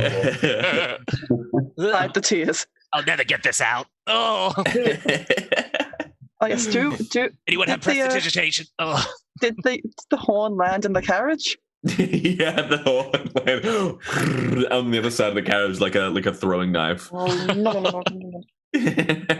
As Kaboom grabbed the horn. Pulls Yep, it out of the I'll door. grab the horn. Yeah, pulls it out of the door. Pocket it. I'll never forget you, friend. You enter the next carriage. This next carriage is lined on each side with screaming animals in cages. It is like the force of their screams and caws and various croaks and roars are kind of deafening as you move between them. Kind of a little bit careful as you do. You're kind of like moving between. There's like Displacer Beast cubs and oozes. Oh, that's so cute. The ooze kind of like flies against, and you see it stopped by like a semi-permeable membrane, kind of like to stop oozes. And you're kind of like moving between them.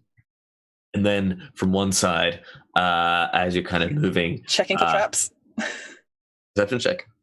Yeah, so that's what Sam's something been we- shouting at. As this lot keep walking forward, he's like, "No! Everything's been trapped." So, and they're just literally walking on, ignoring him, and he's just shouting in the background.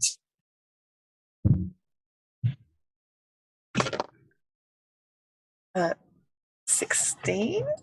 Yeah. 16. Yes. You see Sam waving in the background, just shouting, "It's been trapped!" Oh, Been trapped the entire time. You said the animals were screaming as we were coming in, and then it gets more and more progressive. Is there anything I can actually talk to speak with animals? Yeah, you can talk to. However, I will say on Kaboom's check, she's kind of looking. She's up front. She's making sure nothing goes wrong. She does see this like magical beast charge for its for the entrance to its cage. Hits the cage bars, and a magical wild magic surge like goes completely from it. I'll have who hasn't done a magic wild surge. Let's go Kaboom. Roll me a D100. 75. 75. I believe it's supposed to affect oboe, apparently. Oh, it affects oboe. You yell out a warning for oboe as this like kind of like it looks like this luminescent deer, like a stag with like huge antlers, charges towards its bars and hits it, and this just completely covers oboe, and so you, oboe, will glow with bright light in a 30-foot radius for the next minute. And a creature that ends its turn within 5 feet of you is blinded until the next turn. So the people close to you are like, everyone Oh god, I have sunlight sensitivity. oh my god. No. Oh my god. And I'm still on the ceiling as well, so Yeah, you just classic. lighting up there. somebody turn down the lights. Oh my god. But for the main part of your check, you manage to avoid. You kind of notice any particularly dangerous animals, and you kind of move around and away from them. Was someone else saying something? Sorry. Oboe was I was going to speak with animals, see if there's anything there I can talk with. Absolutely. You climb down and you see a 2 hellhound pups being kind of like guarded by a hellhound, like looks like mother dog, kind of like being very protective. They're blinded. They're blinded. Don't be afraid of the light. Don't go towards the light. It's okay. What is this? Why are you all here? And how can we get you out? It growls. Images appear in your mind of its capture by El Gearflamp. You see her kind of like her hunting party descend on her little pack of hellhounds, killing a number of them, capturing the two pups, and the mother like coming back for the two pups and getting captured herself. We know how to get you out of this cage, and can you help us? It raises its hackles and snarls its teeth for a second, and then it lowers its head and raises up to you, and you see an image of El Gearflamp, and you feel the animal's rage. Oh, you're really upset by them. Is this chamber? Is this carriage trapped? So far, everyone's had a trap. Is this trap or alarm? Do you know? Not that I can see so far. Just be careful. The rest of us in the background. Mates, is he talking to that dog? The dog cocks one ear. It's actually quite friendly. The dog cocks one ear and like does that cute thing. It doesn't really understand the concept of a trap. And we keep it. If we can let it out, we can do that. I've got some rations in my pack if you want. Well, these things hate Elgaflamp, so let's do that. It snarls its teeth and like wags its tail. See, it seems pretty keen on the idea of landing some hurt against Gearflamp. Ask them if they like treats. They're asking if we give you some treats. Is there a way into this cage? Is it on the top? Can you drop stuff? You could pretty easily break the lock on it.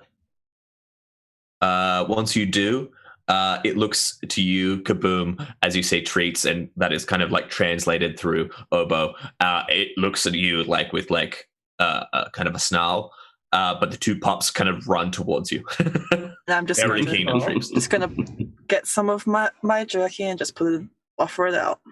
It's very important. I must gain their friendship.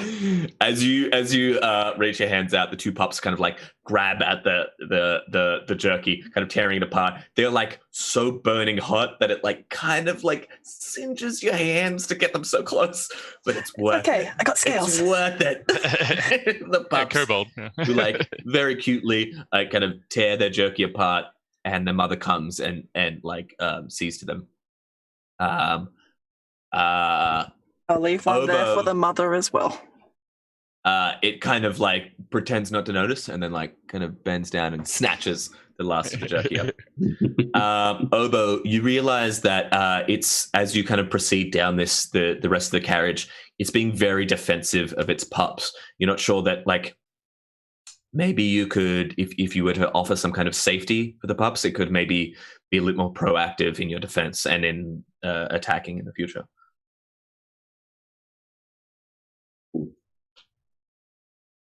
We put the Your pups. shell. Yeah, I can keep you warm. Yeah. Can we put them back in the cage, but keep the door open for them? Make an animal handling check for me to kind of get this point across that they're safer in the cage. Oh, that's a fail. That's an 8. It kind of growls and stands over its pups, and the pups kind of like stand under the mother. Okay, you stay here then. We'll get Gearflamp. All right. We'll get that nasty woman, and you'll get lots of treats. Okay, so you head out into the next carriage.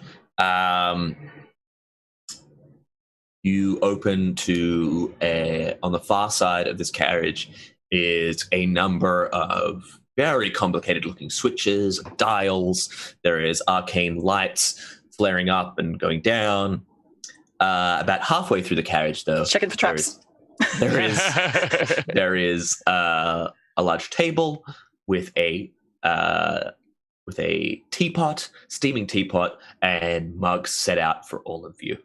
On the far side of this table is El Gearflamp, a gnomish woman, one gray streak in her hair. She's sitting at the far end of the table, sipping tea.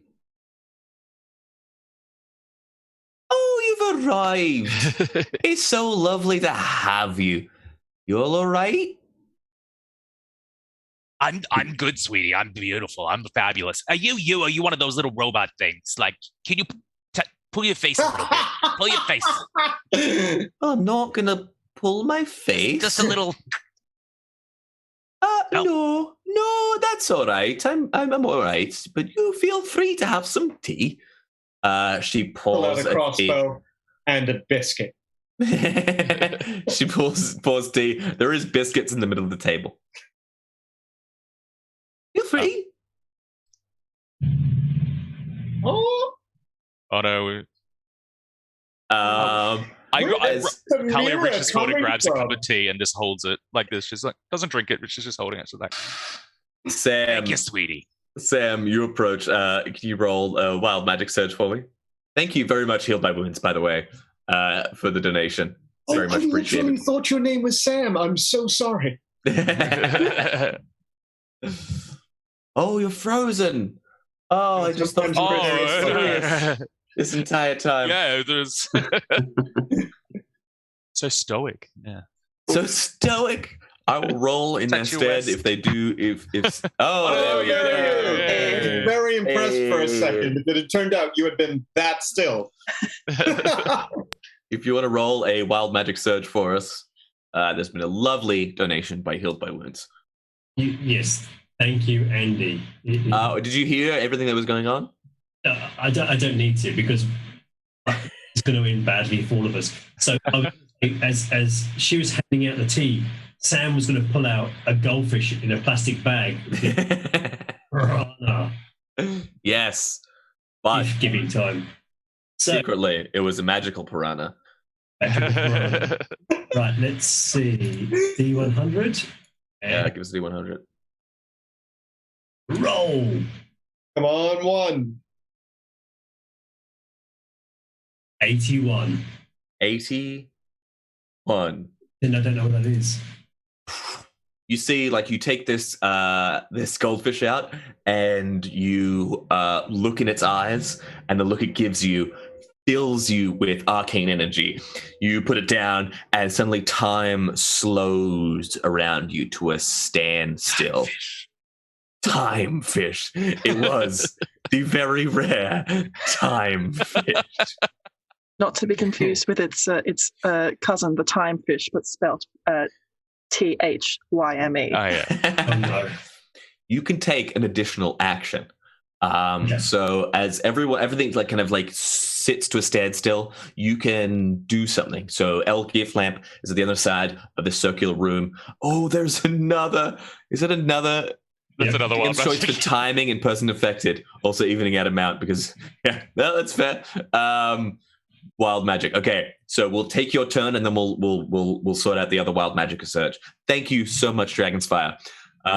Still time to add in mimics into this fight. By the way, $50. Add in a mimic. Very fun. I've got my guns trained on that teapot. It's not the teapot. So Zach, Yes. if I have an extra action, I heard what Hannah said, and I'm going to steal the best biscuits on the table. You scoop The up best the biscuits. Literally, either the chocolate ones or the fancy ones. Literally, the fancy ones. You know, They've got ones the wafer ones. What are they called? Yeah. Oh, they're the best. No, you leave the orange ones there. Is this an Arnott selection right now? Yeah, for sure, 100%. So that was my action. But the second action is to leak 2 of the biscuits and put them down on the table.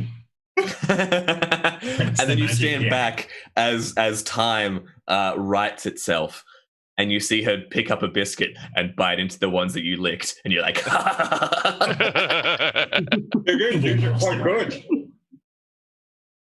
Oh, I'm sure you're here for a very good reason, but I'd very much like to get back to my work.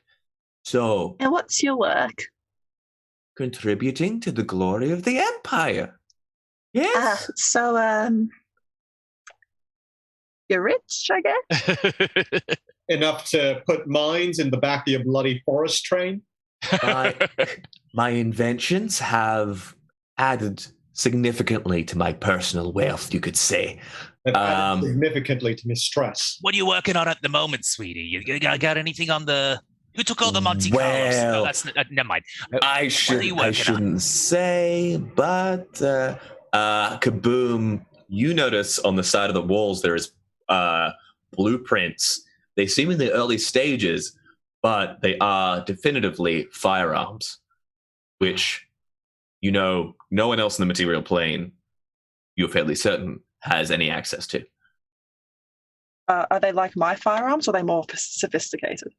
They use Lux crystal, whereas yours actually uses gunpowder, but they're different. You wouldn't be certain without further study. Lasers. Hey, Laser gun. that's pretty good. Oh, thank you. That's very appreciated. Oh, my goodness, you have a very similar prototype.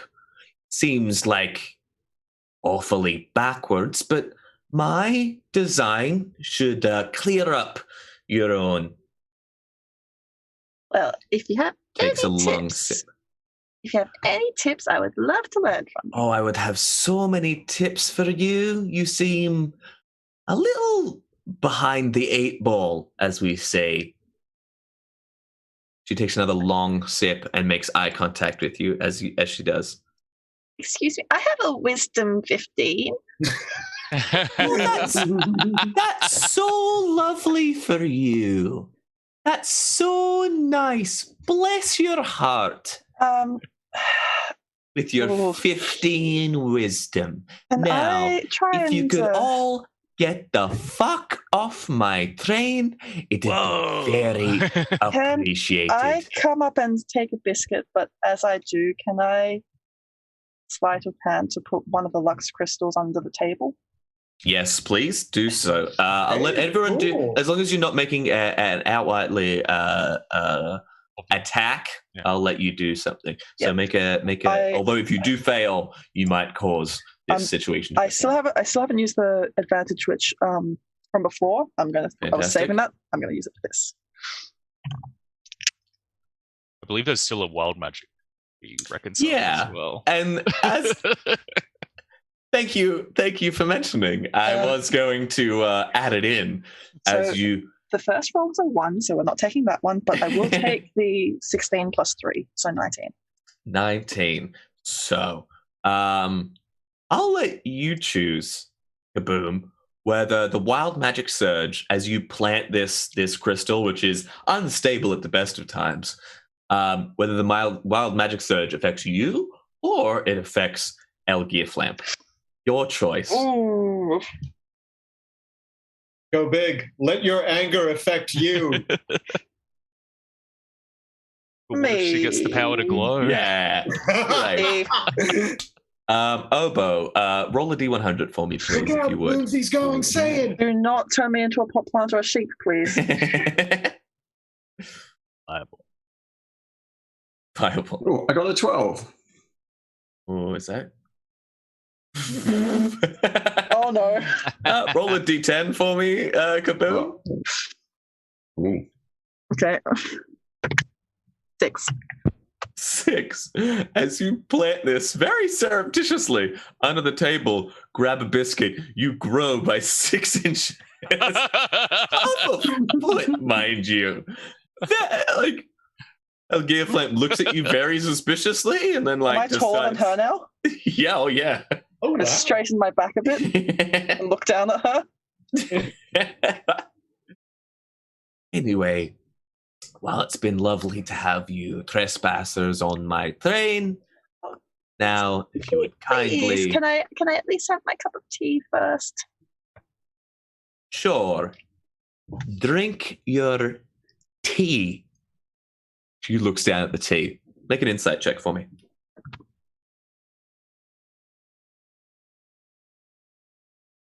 Insight? Yeah. 17. 17. Oh, terrible roll from her. You know the tea is poisoned. Okay. I am going to go and pretend I'm about to sip it. I'm going to slam the mug down on the table. Bang! You smash the mug smashes. As you see, like as you were going up for a sip, you noticed her like pulling something from the bottom of the from underneath the table. Everyone, we're gonna roll back into initiative as Mug, old Mug. You are fastest on the draw. You know how these situations go. The enemy always pulls first. You're ready as you see El Gearflamp pulling an apparatus very similar to Kaboom's from under the table, pointed towards you. We're going to have a Mexican standoff. So old Mug is going to hobble over and again bait and switch with Kaboom this time. Mm-hmm. Be out of the line of fire. Yep. But I do have a con 8. Ooh. Only con 8. After that, he's gonna make a stab at the I guess the lady? Yeah. You kind of like you bonnet slide over the table. So you run forward, you push Kaboom out of the way, you bonnet slide over the table and slide with your rapier towards El Gearflamp. What? Why is that funny? Why is that funny to you? The word El Gearflamp. No, I just rolled. I rolled an 8 for the first try, so maybe he gets stuck at the table or something. Yeah, kind of slide towards you, just like chunk, and then kind of like stop, like just before it. She's like, "Oh, bless your cotton socks."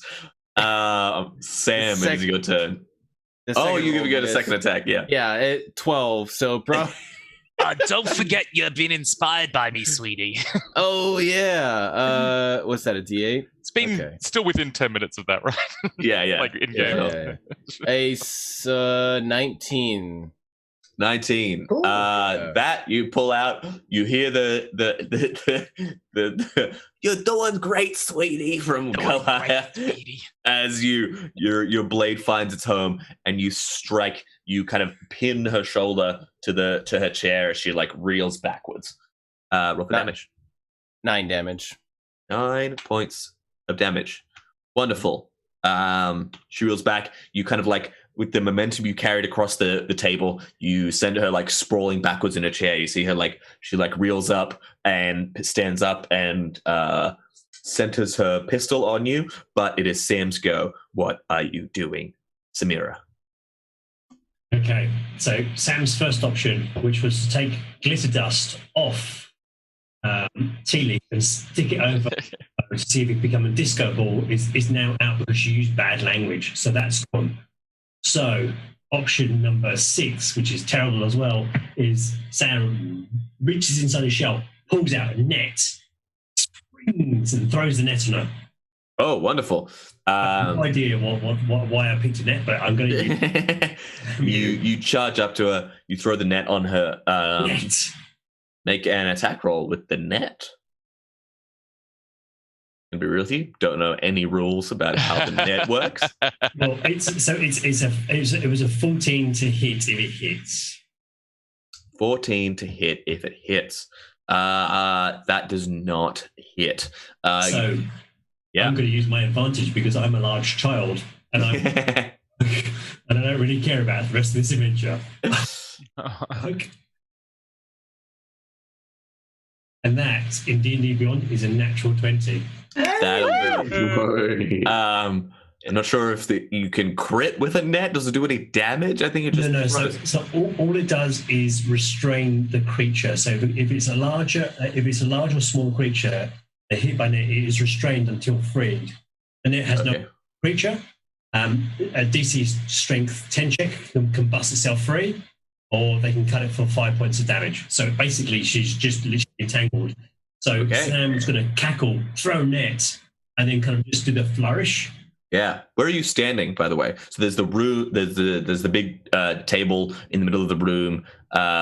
You kind of like charge up to. Did you charge all the way up to her, or Yeah, how did no, this you go have to, down? because it's literally complete. Oh, it's like you have to be within right up to 5 foot. It's See, like just crap. So after they tumble back from the chair, the table, you just kind of like run up and just like slam this net down. Like you're just getting like you run up and like jump off the table like you're like dunking a hoop and just like boom.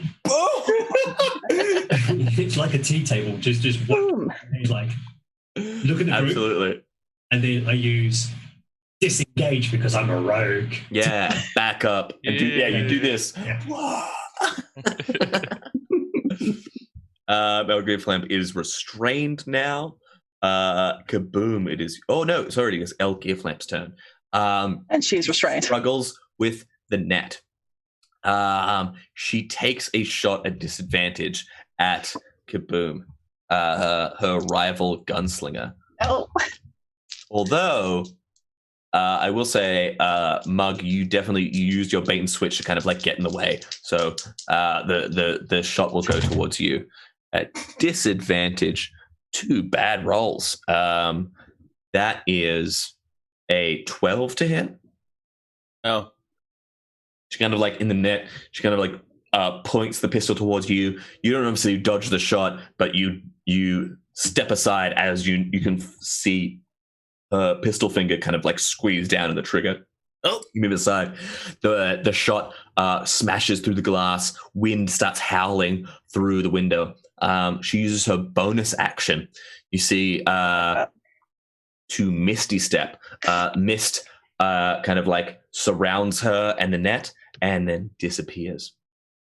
You see that above you there is a skylight, and she appears on top of the skylight and starts to like wriggle but can't get very far.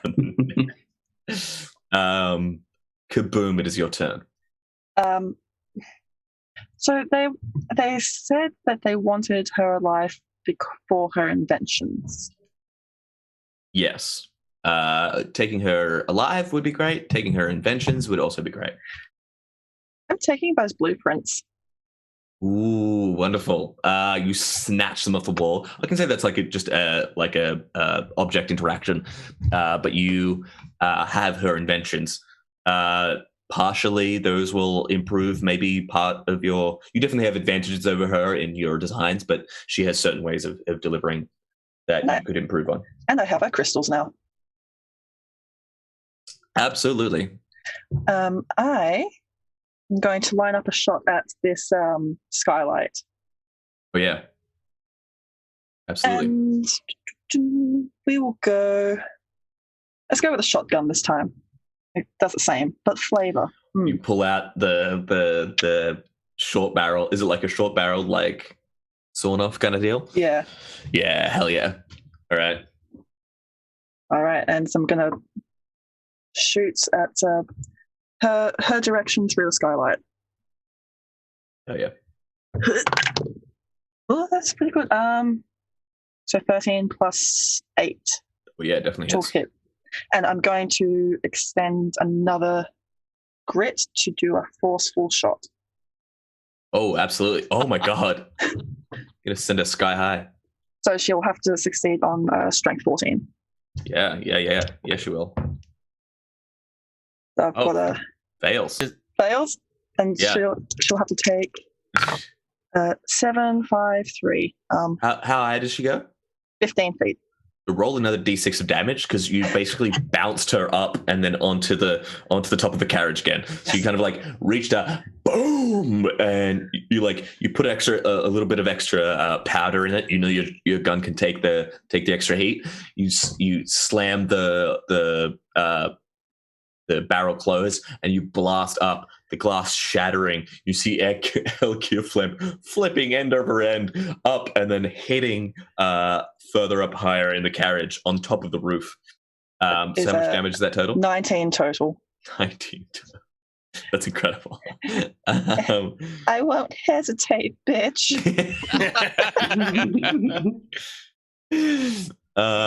Incredible. Kalaya. Glass raining down on the chair, the table. Table which has Lux under it, which we should know. Advantage for Samira came in from RQ Stefan. Thank you very much. Chaos for good. And then another reward for the DM or one player advantage. Samira, please specify which player. Oh, yeah, so Samira, it's being given to Samira, I believe. Yeah. So advantage for Samira. Cool. Yeah. So Kalaya, Elgia Flamp in a net still, but is on top of the carriage and somewhere ahead. Yeah. All right. You think you're the only one who could do that, sweetie? Here's a little something I learned from the elves. And she misty stepped up to where she is as well, because she has Fey ancestry. Because she was raised by elves, so she has a free misty step at her long rest. So you misty step up to the top. Yeah. You're now careening down the mountain. The train is not like kind of like winding through the mountains. It's like going like hell to leather down. It's slightly like rocking back and forth as you're on top of the carriage. You see Elgia Flamp in front of you, kind of like pulling herself out of the netting. Make a perception check for me. Perception. 20, not natural. 20, not natural. You look up and you notice that the train is barreling towards the city of Anktor. With no sign of slowing down? No sign of slowing down. We might have a problem up here, sweeties. We seem like we might be on a bit of a collision course. How do we stop the train? She goes down and grabs Kalia. She's like, it's like, how do we stop it? How do we stop it? Also, where's the rest of your inventions? We need them. We need to get paid. Oh, you're not gonna stop. I can't not do your accent now that I heard. Oh, stop it now, lovely. It's we're going to crash into Anktor. The moment you landed on this train, I knew my time was at a short supply. So we're going to crash into that lovely city and we're going to take it down with you and you with me. And she flips you off. I use my action to push her down the hole back into the train carriage. Into the train carriage. You pretty easily do roll with advantage. You get above a 5. Was that a plus or just a flat roll? Roll athletics. Okay, that was 2 6s in a row. So that's my god! Yeah. Just push it back into the carriage. So I forgot. I should have been I could have been taking an extra attack on my turns. Oh no! Oh no! Hannah, it is your turn. However, at the end of Kalaya's turn, you see on top of the carriage a rusty-colored blade stab into the roof and drag itself onto the top. Pull itself. Jolly Roger pulls itself free. Our business is not yet concluded. You are not yet expulsioned from the train. Please leave the train. That could be a good way out. Kalaya's turn. Hannah, it is your turn. Okay, where we are there just like any engine controls or? Yeah, so there is like a number of dials and switches and stuff at the front side of the of this carriage specifically, which is much shorter than the other carriage. It's only 15 feet long. You can run to the end of it and kind of you can make an intelligence check if you want to like decide what's what. Actually, I go up there and I'm looking around. It's like Struth, boy! And I see her like slam back into the carriage. Yeah. Biscuit Queen, how about a little bit and command help? Ooh. What does she roll? Wisdom save. 14. Okay. She lands down. She looks at you. She's like, she opens her eyes wide. She says, "The big red lever stops the train." Can I insight check, or is that another? Yeah, make an insight check. Oh no, that's an 8. Right, red lever. And As you grab onto it, you see as you pull, it comes free, and from the bottom of it come writhing tentacles. That was the mimic, my friend, and it latches onto your face. It takes a action against you. Does 16 hit you? 16 hits. 16 hits. It's gonna latch onto you. It's not big enough to necessarily restrain you, but it is grappled onto you. It is definitely taking up one of your hands in its attack. Ooh, that is a 9 points of piercing damage, as the other side of this switch is just like flailing tentacles, and they like wrap around your head. Pulling out the lever and using it to beat off this thing. Get off! Get off! No, it is the lever. Oh, it is the lever. I thought it was. Then I'm not doing really well, am I?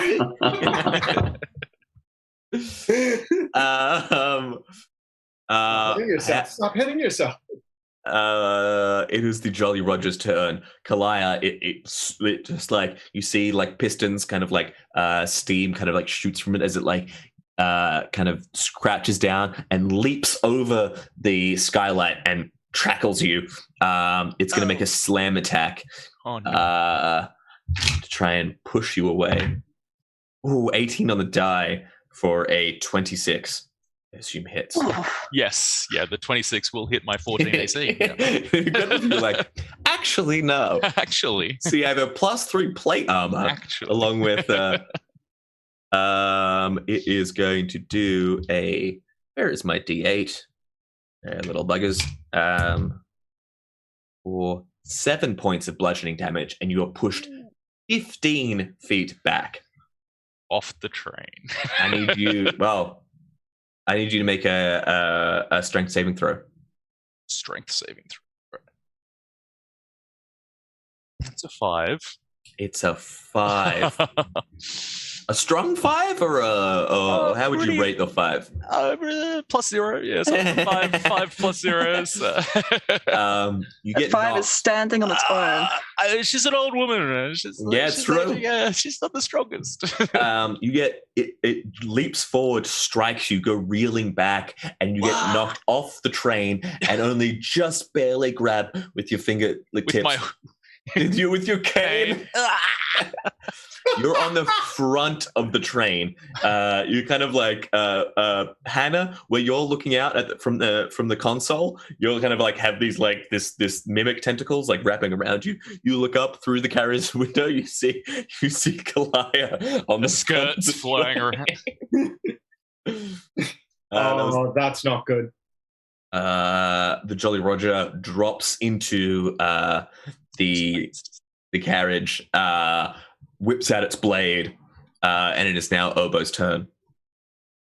With the skylight now being open, I got a clear view of the sky up above. Can I, even though I guess we're on a moving target, can I call down some lightning to strike? Absolutely. Yes. Oh, that's incredible. You like a full move. You're like scuttling up because you're still got that like the and I'm blowing. Yeah, and a huge storm cloud forms. You all look up for a moment and be like, "Hey, that kind of looks like a turtle shell." And then lightning cracks within it and strikes down through the tiny aperture of the skylight into. You can either hit Algier Flamp or you can hit the Jolly Roger. I'll do the Jolly Roger. Fantastic. Not bad. 18 damage. 18 damage. Jolly Roger fails on his saving throw. Takes full damage. 18 points of damage. Lightning courses through them, and they kind of like seem like disorientated first. I have not yet been accustomed to this form of attack. And then comes back. The blade turns towards you. Back at the top of the initiative, Mug. So the situation as it stands currently, you have Hannah at the console being attacked by a mimic. You can see now and also from the things Hannah has yelled out. Hannah has yelled out that the carriage is heading towards Anktor, very major city. You can also see out of the front window, Kalaya's like skirts and lower legs kind of like drifting back and forth over the front windscreen. You have El Gearflamp on top of the table, netted up still, struggling. What do you want to do? Okay. All right, here we go. So Mug's gonna hobble over to the mimic and bait and switch, and I guess just take it in the face or something. Hey, nice. Who you're bait and switching? Oh, with the mimic. Hannah. Okay, fantastic, Hannah. I'm just seeing you as being like really good at like Aikido or something. Whoop, no, you're over here. You kind of he's just really greasy. Like, You kind of charge. You pin the mimic to the wall and manage to pull Hannah away from it. It's definitely like still writhing, but it's not grappled to you necessarily, but it's still like kind of on you. Sam, it is your turn. As my free action, I shout. Oh, hang on. Sorry, Old Mug. Did you have any other attacks or whatever? Yeah, he's gonna attack the mimic twice. Sounds good. Sorry about that. Stabby indeed. 14. 14 does hit the mimic. Yeah. 4 damage. He just like jamming it up against the wall. Black blood kind of like spurting across the carriage wall. Again, 9 does not hit. 9 does not hit. Not a lot of creatures with negative AC below 10. Okay. Sam. Sorry. Yes, Sam, it is your turn. No, that's okay. As my free action, I scream at Tea Leaf that she's missed a spot as she's swinging. Very funny. What have we got in the carriage? I know there's something stuck to Hannah's face, which I have a solution for. So Old Mug has like pulled the mimic, the writhing tentacled creature, the mimic, placed it on his face, and pasted basically on his own face, valiantly. Hannah is free, but Old Mug does have this on his face. You have the Jolly Roger and El Gearflamp. The Jolly Roger is kind of taking a defensive position over El Gearflamp, who's on top of the table in the middle of the carriage. Tea and biscuits, by the way, have been the real casualties. No, save the shortbread creams. That's the biggest crime here. Okay, so I've always wanted to do this. So I reach into my shell again, kind of fumble around and pull out a javelin, because apparently there's an Australian thing about chucking a javvy. Chucking a javvy. Oh, what? I have never the Australians are like, we made this up and made them all believe it on Tuesday. It was great. Oh, yes. You've run into the other Australian classic, which is convince everyone not from Australia that random shit is definitely an Australian tradition. Drop bears are totally real. Bamboozled. Never let anyone tell you otherwise. Yes. So, yes, chucking a javvy, absolutely. Yes, chucking a javvy is a real thing that we all do. Yes. Yes. A fair go cobber. Yeah. With that, I launch a 4x javelin at it. 4x javelins are really good. Yeah, bro. And it spins in slow motion. Foster's. Oh, I was about to say, if it's a Foster's javelin, it's not really a javelin. It's only a javvy if you do it from a shoe. Roll to attack. Okay. Who you sure aiming what at? I'm throwing at now. I'm just too busy. Yeah. What are you aiming at? Done horribly wrong. There's the Jolly Roger. There's the Mimic. There's El Gearflamp as well. We were trying to. Are we waiting? have a stick a javelin for a mimic. This will be excellent because it's going to go really well for Old Mug. Because I can just see him with this thing in his face like an alien. He's like, Yeah, absolutely. Yeah, throw it at the Old Mug mimic. to no mug. Attack roll. Old mug to whole mug. a 24. And Oh, the funny thing, I'm a rogue. It's close to an ally. It's sneak attack. absolutely. You pick up your javelin, toss it overhand. You step it like Old Mug. You're kind of like grappling with this thing. You like stabbed it once, this kind of thing, and this javelin just like strikes it dead against the wall. Well, what's your damage?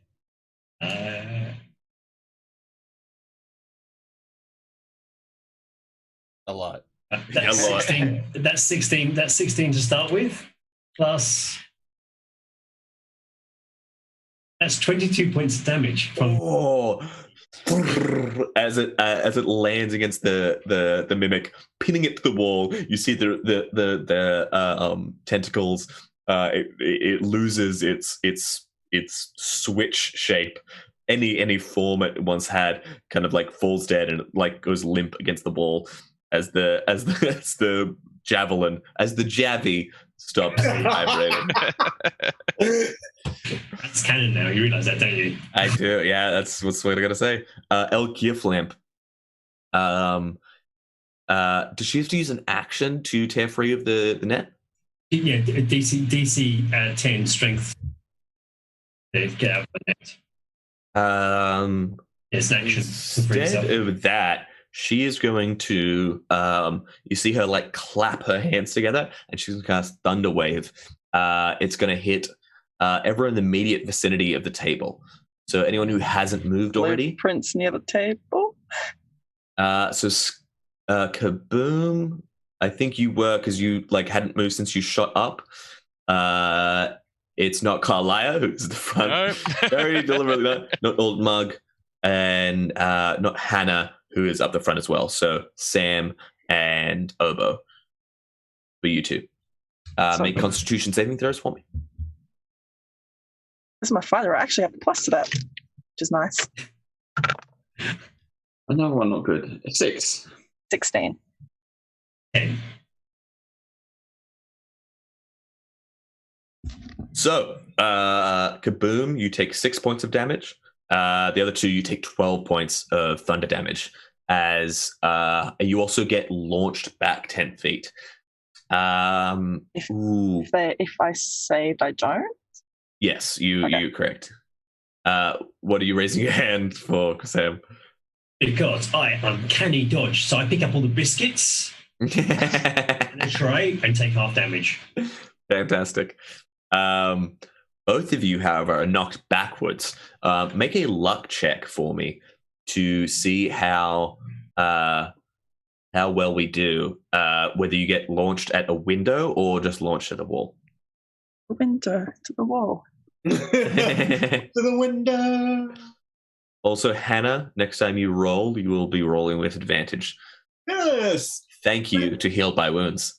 Thank you so much. I'm going to need it. What did you get for your Sam? What did you get for your luck check? 2. Through a window. You're barely holding on by the end of your hand. Your hand is holding on to jagged glass, streaming your body, streaming out the window itself. Obo, what'd you get? Mine seems to have stopped, so we are trying to roll it again. It's the first thing above 10, 15. Fantastic. Hey. You get launched against the wall. You get strike it, but your shell takes most of the blow.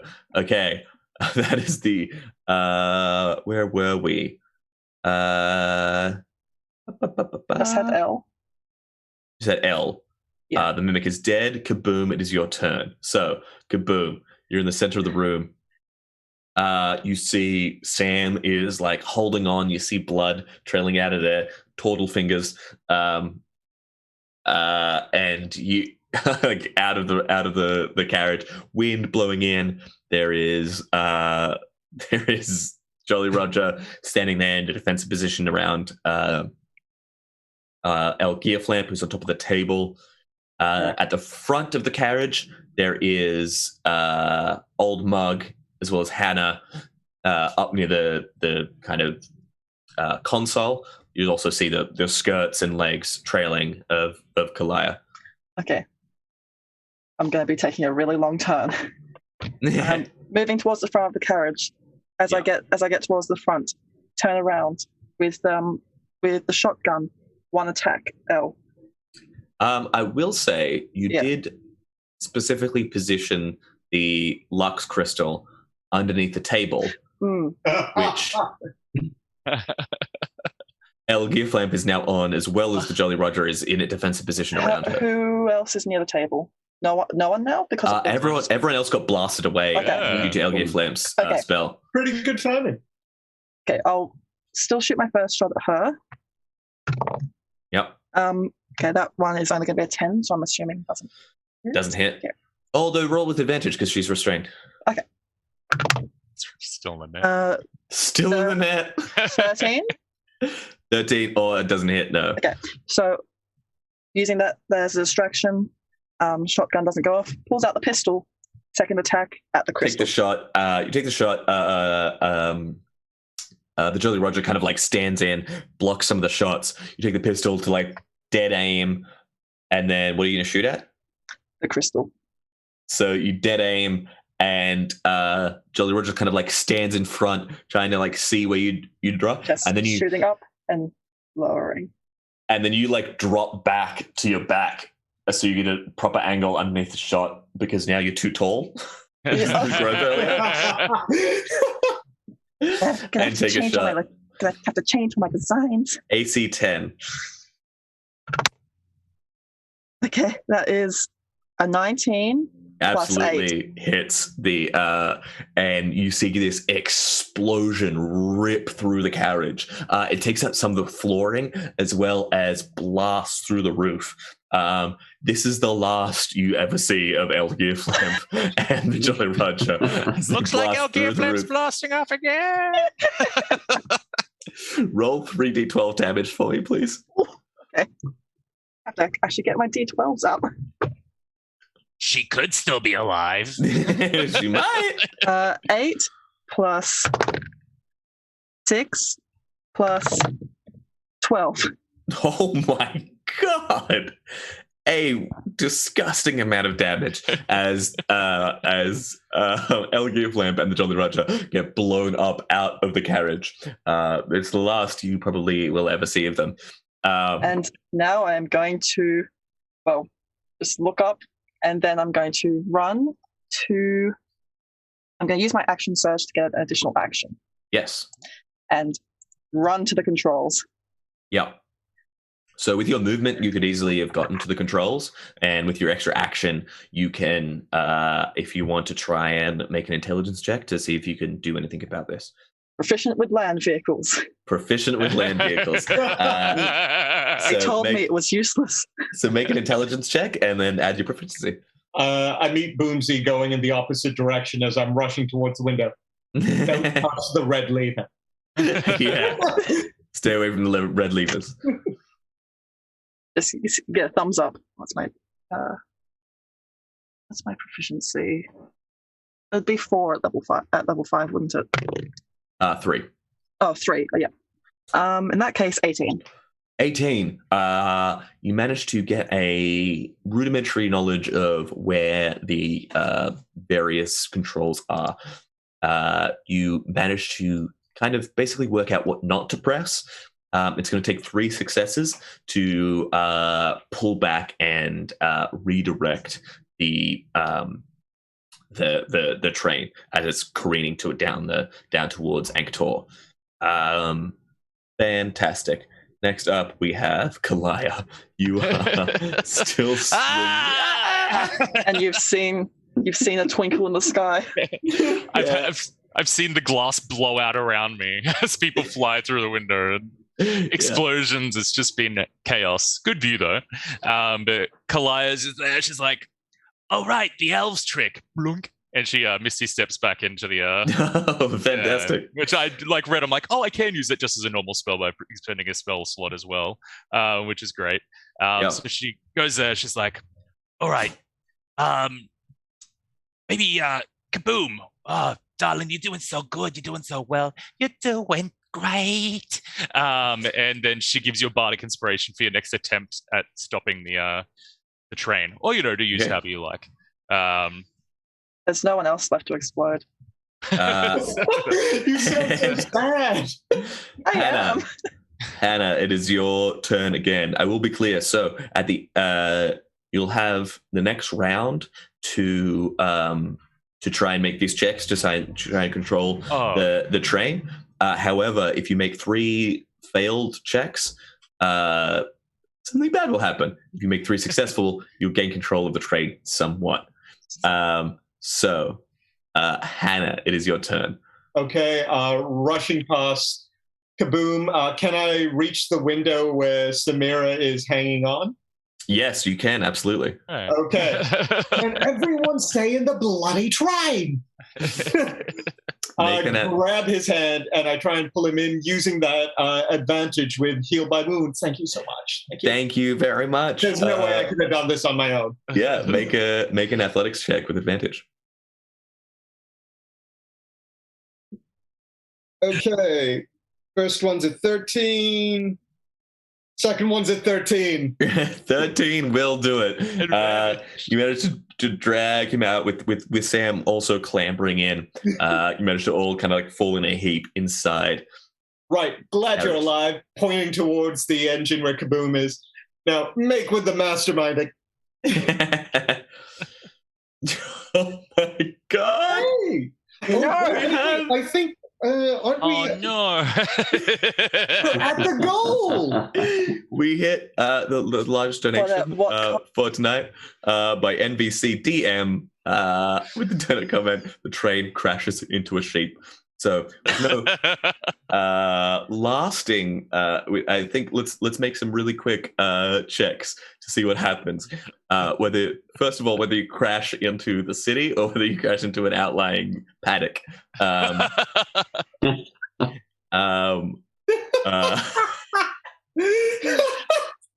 First of all, Obo, what do you want to do? This is really bad, guys. Oh no. Obo? Hey, Chris, how many times have you heard these jokes? Every session. Several times an hour. Obo, you want to make a check for us to try and gain control of the train? Yeah. Intelligence check. Let's do it. Come on, roll. All my rolls have been consistently very, very low. I'm at a 7. Oh, that is 2 failures. So one of the failures was Hannah trying to pull the lever that turned into the mimic. There's 2 failures to 1 success, I believe. Mm-hmm. And I have advantage because I'm shouting. I'm shouting, no, not that button. Nope, nope. To your right. No, your other right. It is Mug's turn. Mug. Oh shit. Okay, so Mug, being of low wisdom and low intelligence, does not have the foresight to let others handle this, so he's gonna hobble over and be like, all right, let me show you how it's done. Boopity boopity boop. Is that an intelligence check to see if he pushes the right button? Yeah. Okay. Oh no. All right, that's an 8. Despite everyone's best effort, despite Kaboom screaming and not to press, the train comes careening. We see we cut from everyone screaming and we cut to 2 guards standing in front of the gate of Angtor. Do we have a chance to jump out? One of them is to the other is like, hey, I thought didn't you take the other shift? Nah, I swapped tonight. Jeff's got his kid's birthday, so I thought I'd do my bit. And the other guy's like, you hear something? They both turn as they're careening, half a flame on fire, half of it's been like broken off, comes careening towards the double doors of Anktor. They both leap to the side. The train comes smashing through the gates of Anktor, coming careening down the main street. People are jumping out of the way, carriages are pulling, and you just like barreling down, telling people to run, jump, get away, get Can we away. try and steer this as it's crashing? Yeah. Roll for how many people you don't kill. Okay. Make another land vehicles check. You have bardic inspiration, remember? Okay, I will re-roll. No, do I add an extra? Add a D8. Yeah, okay. I'll probably need that. Okay, with the bardic inspiration that saved me, it comes to a 19. 19. You're yelling at people to get back. You see there's a farmer like trying to bring his carriage across the road. He's like, and then he jumps free, and there's just one sheep. As it like gets ooked. The train gets knocked high up and then into the broken, smashed out Skylight? The skylight, yeah. Lambs on the menu tonight, boys. And it's just like running around in chaos. Not my cabbages. The train, the main street of Anktor runs straight from the main gates out into the docks. You run out into the docks and then out onto a pier itself. Can I drift? Like, Oh no. You drift. Can I try and Tokyo drift us? Yeah. Okay, make another land vehicle check. We've reached Japanese anime territory, drifting trains. I start singing Deja Vu. At advantage, Scarlet. At advantage? So, yeah, because Sam's screaming you. Don't have full break. Okay. Okay. That was a natural 20. Oh. That first roll was a 2. So the main street runs down into the docks, but you run down and you're traveling along the docks, and there's the piers running out perpendicular from you. You see those as your only safe way to deliver this train without killing anyone. You pull a switch, you slam on different buttons, and you stamp on a pedal, more acting by instinct than anything else, and you you slide the train around what carriages there is left. Down a pier. You see fishermen jumping off the pier into the water as you careen down the shaking sound as the planks rattle against their moorings as you launch out into the bay, splashing down the train blub, blub, blub, blub, blub, under the water. And you see for a moment everyone gather around the docks, all the people of Anktor, before 6 individuals, 1 sheep, and 3 hellhounds come rising, and a piranha, little baggy, comes rising to the surface. Thank you, everyone, for joining us. Thank you for all the donations. It's so very appreciated. It's to such a good cause. This has been a wonderful one shot. We'll go around right at the end. Everyone shout out where people can find you and the wonderful things you do. Jacob, who are you? Where can the wonderful people find you? I'm a guy that does D&D on the internet. You can. I know of those. Yeah. One of us. So you can find me on HP to XP Twitch channel. Yeah. Thank you. Awesome. Thank you. Brendan. Hi, I'm Brendan, at Brenzies if you want to look at the socials that I don't update. And then I play with Split the Party. We're a YouTube channel mainly, but we're getting into streaming and everything else. So if you just type Split the Party into YouTube, into any of the socials, into Twitch, you'll find us.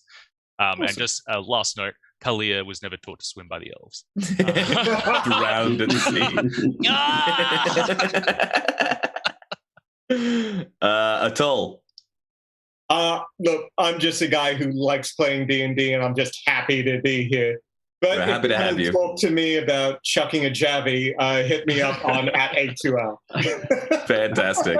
Scarlet Moth, where can the wonderful people find you and the wonderful things that you do? My cheeks are hurting from laughing.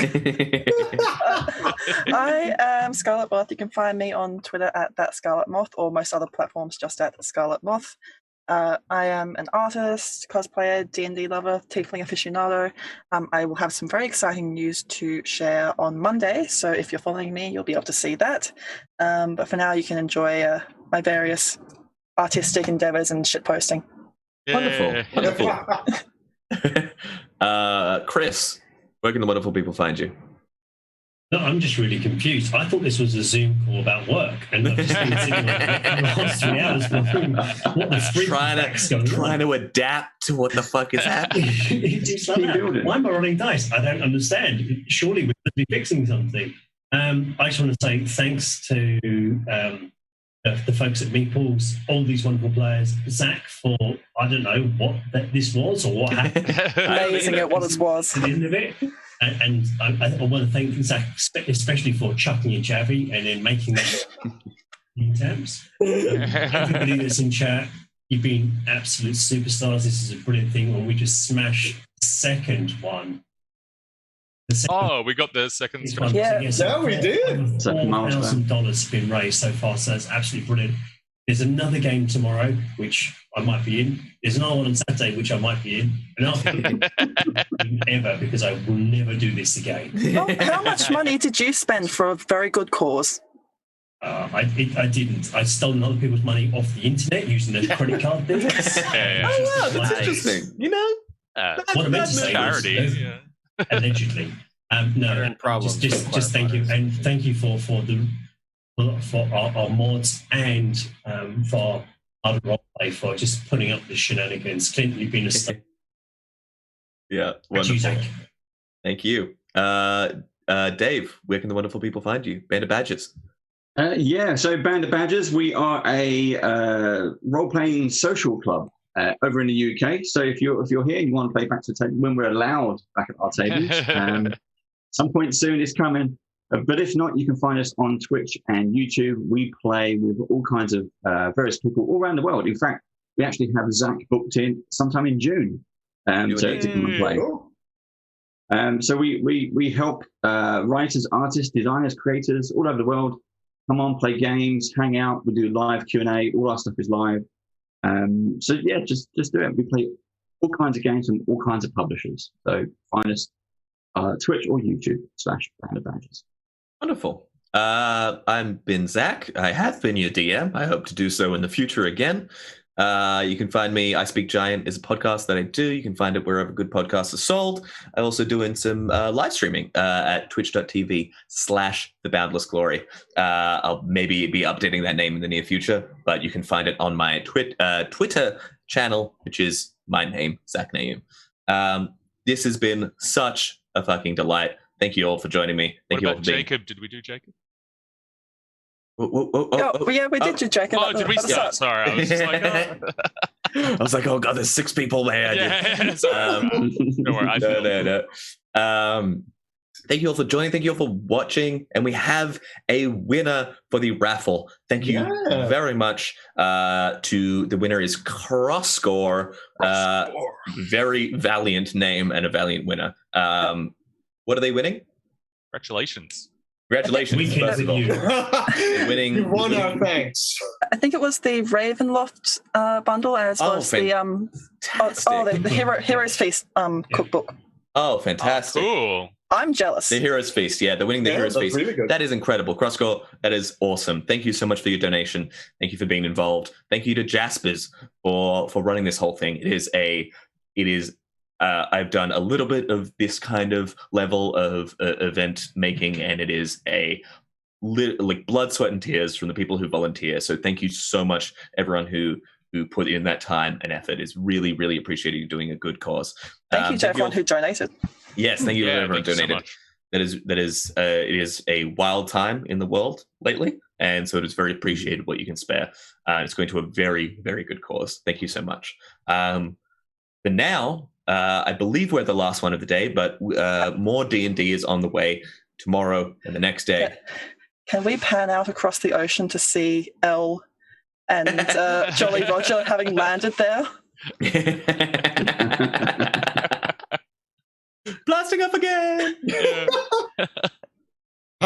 happen next time. They're just like drifting. They're just shaking their fists as they go past. He's like, I've adapted for this in a flotation device. Just little floaties on his arms. Yeah. Yeah. Aww, that's great. All right. Thank you so much, everyone. We'll catch you next time. Love you all. Bye. Bye. Bye-bye. Bye-bye now.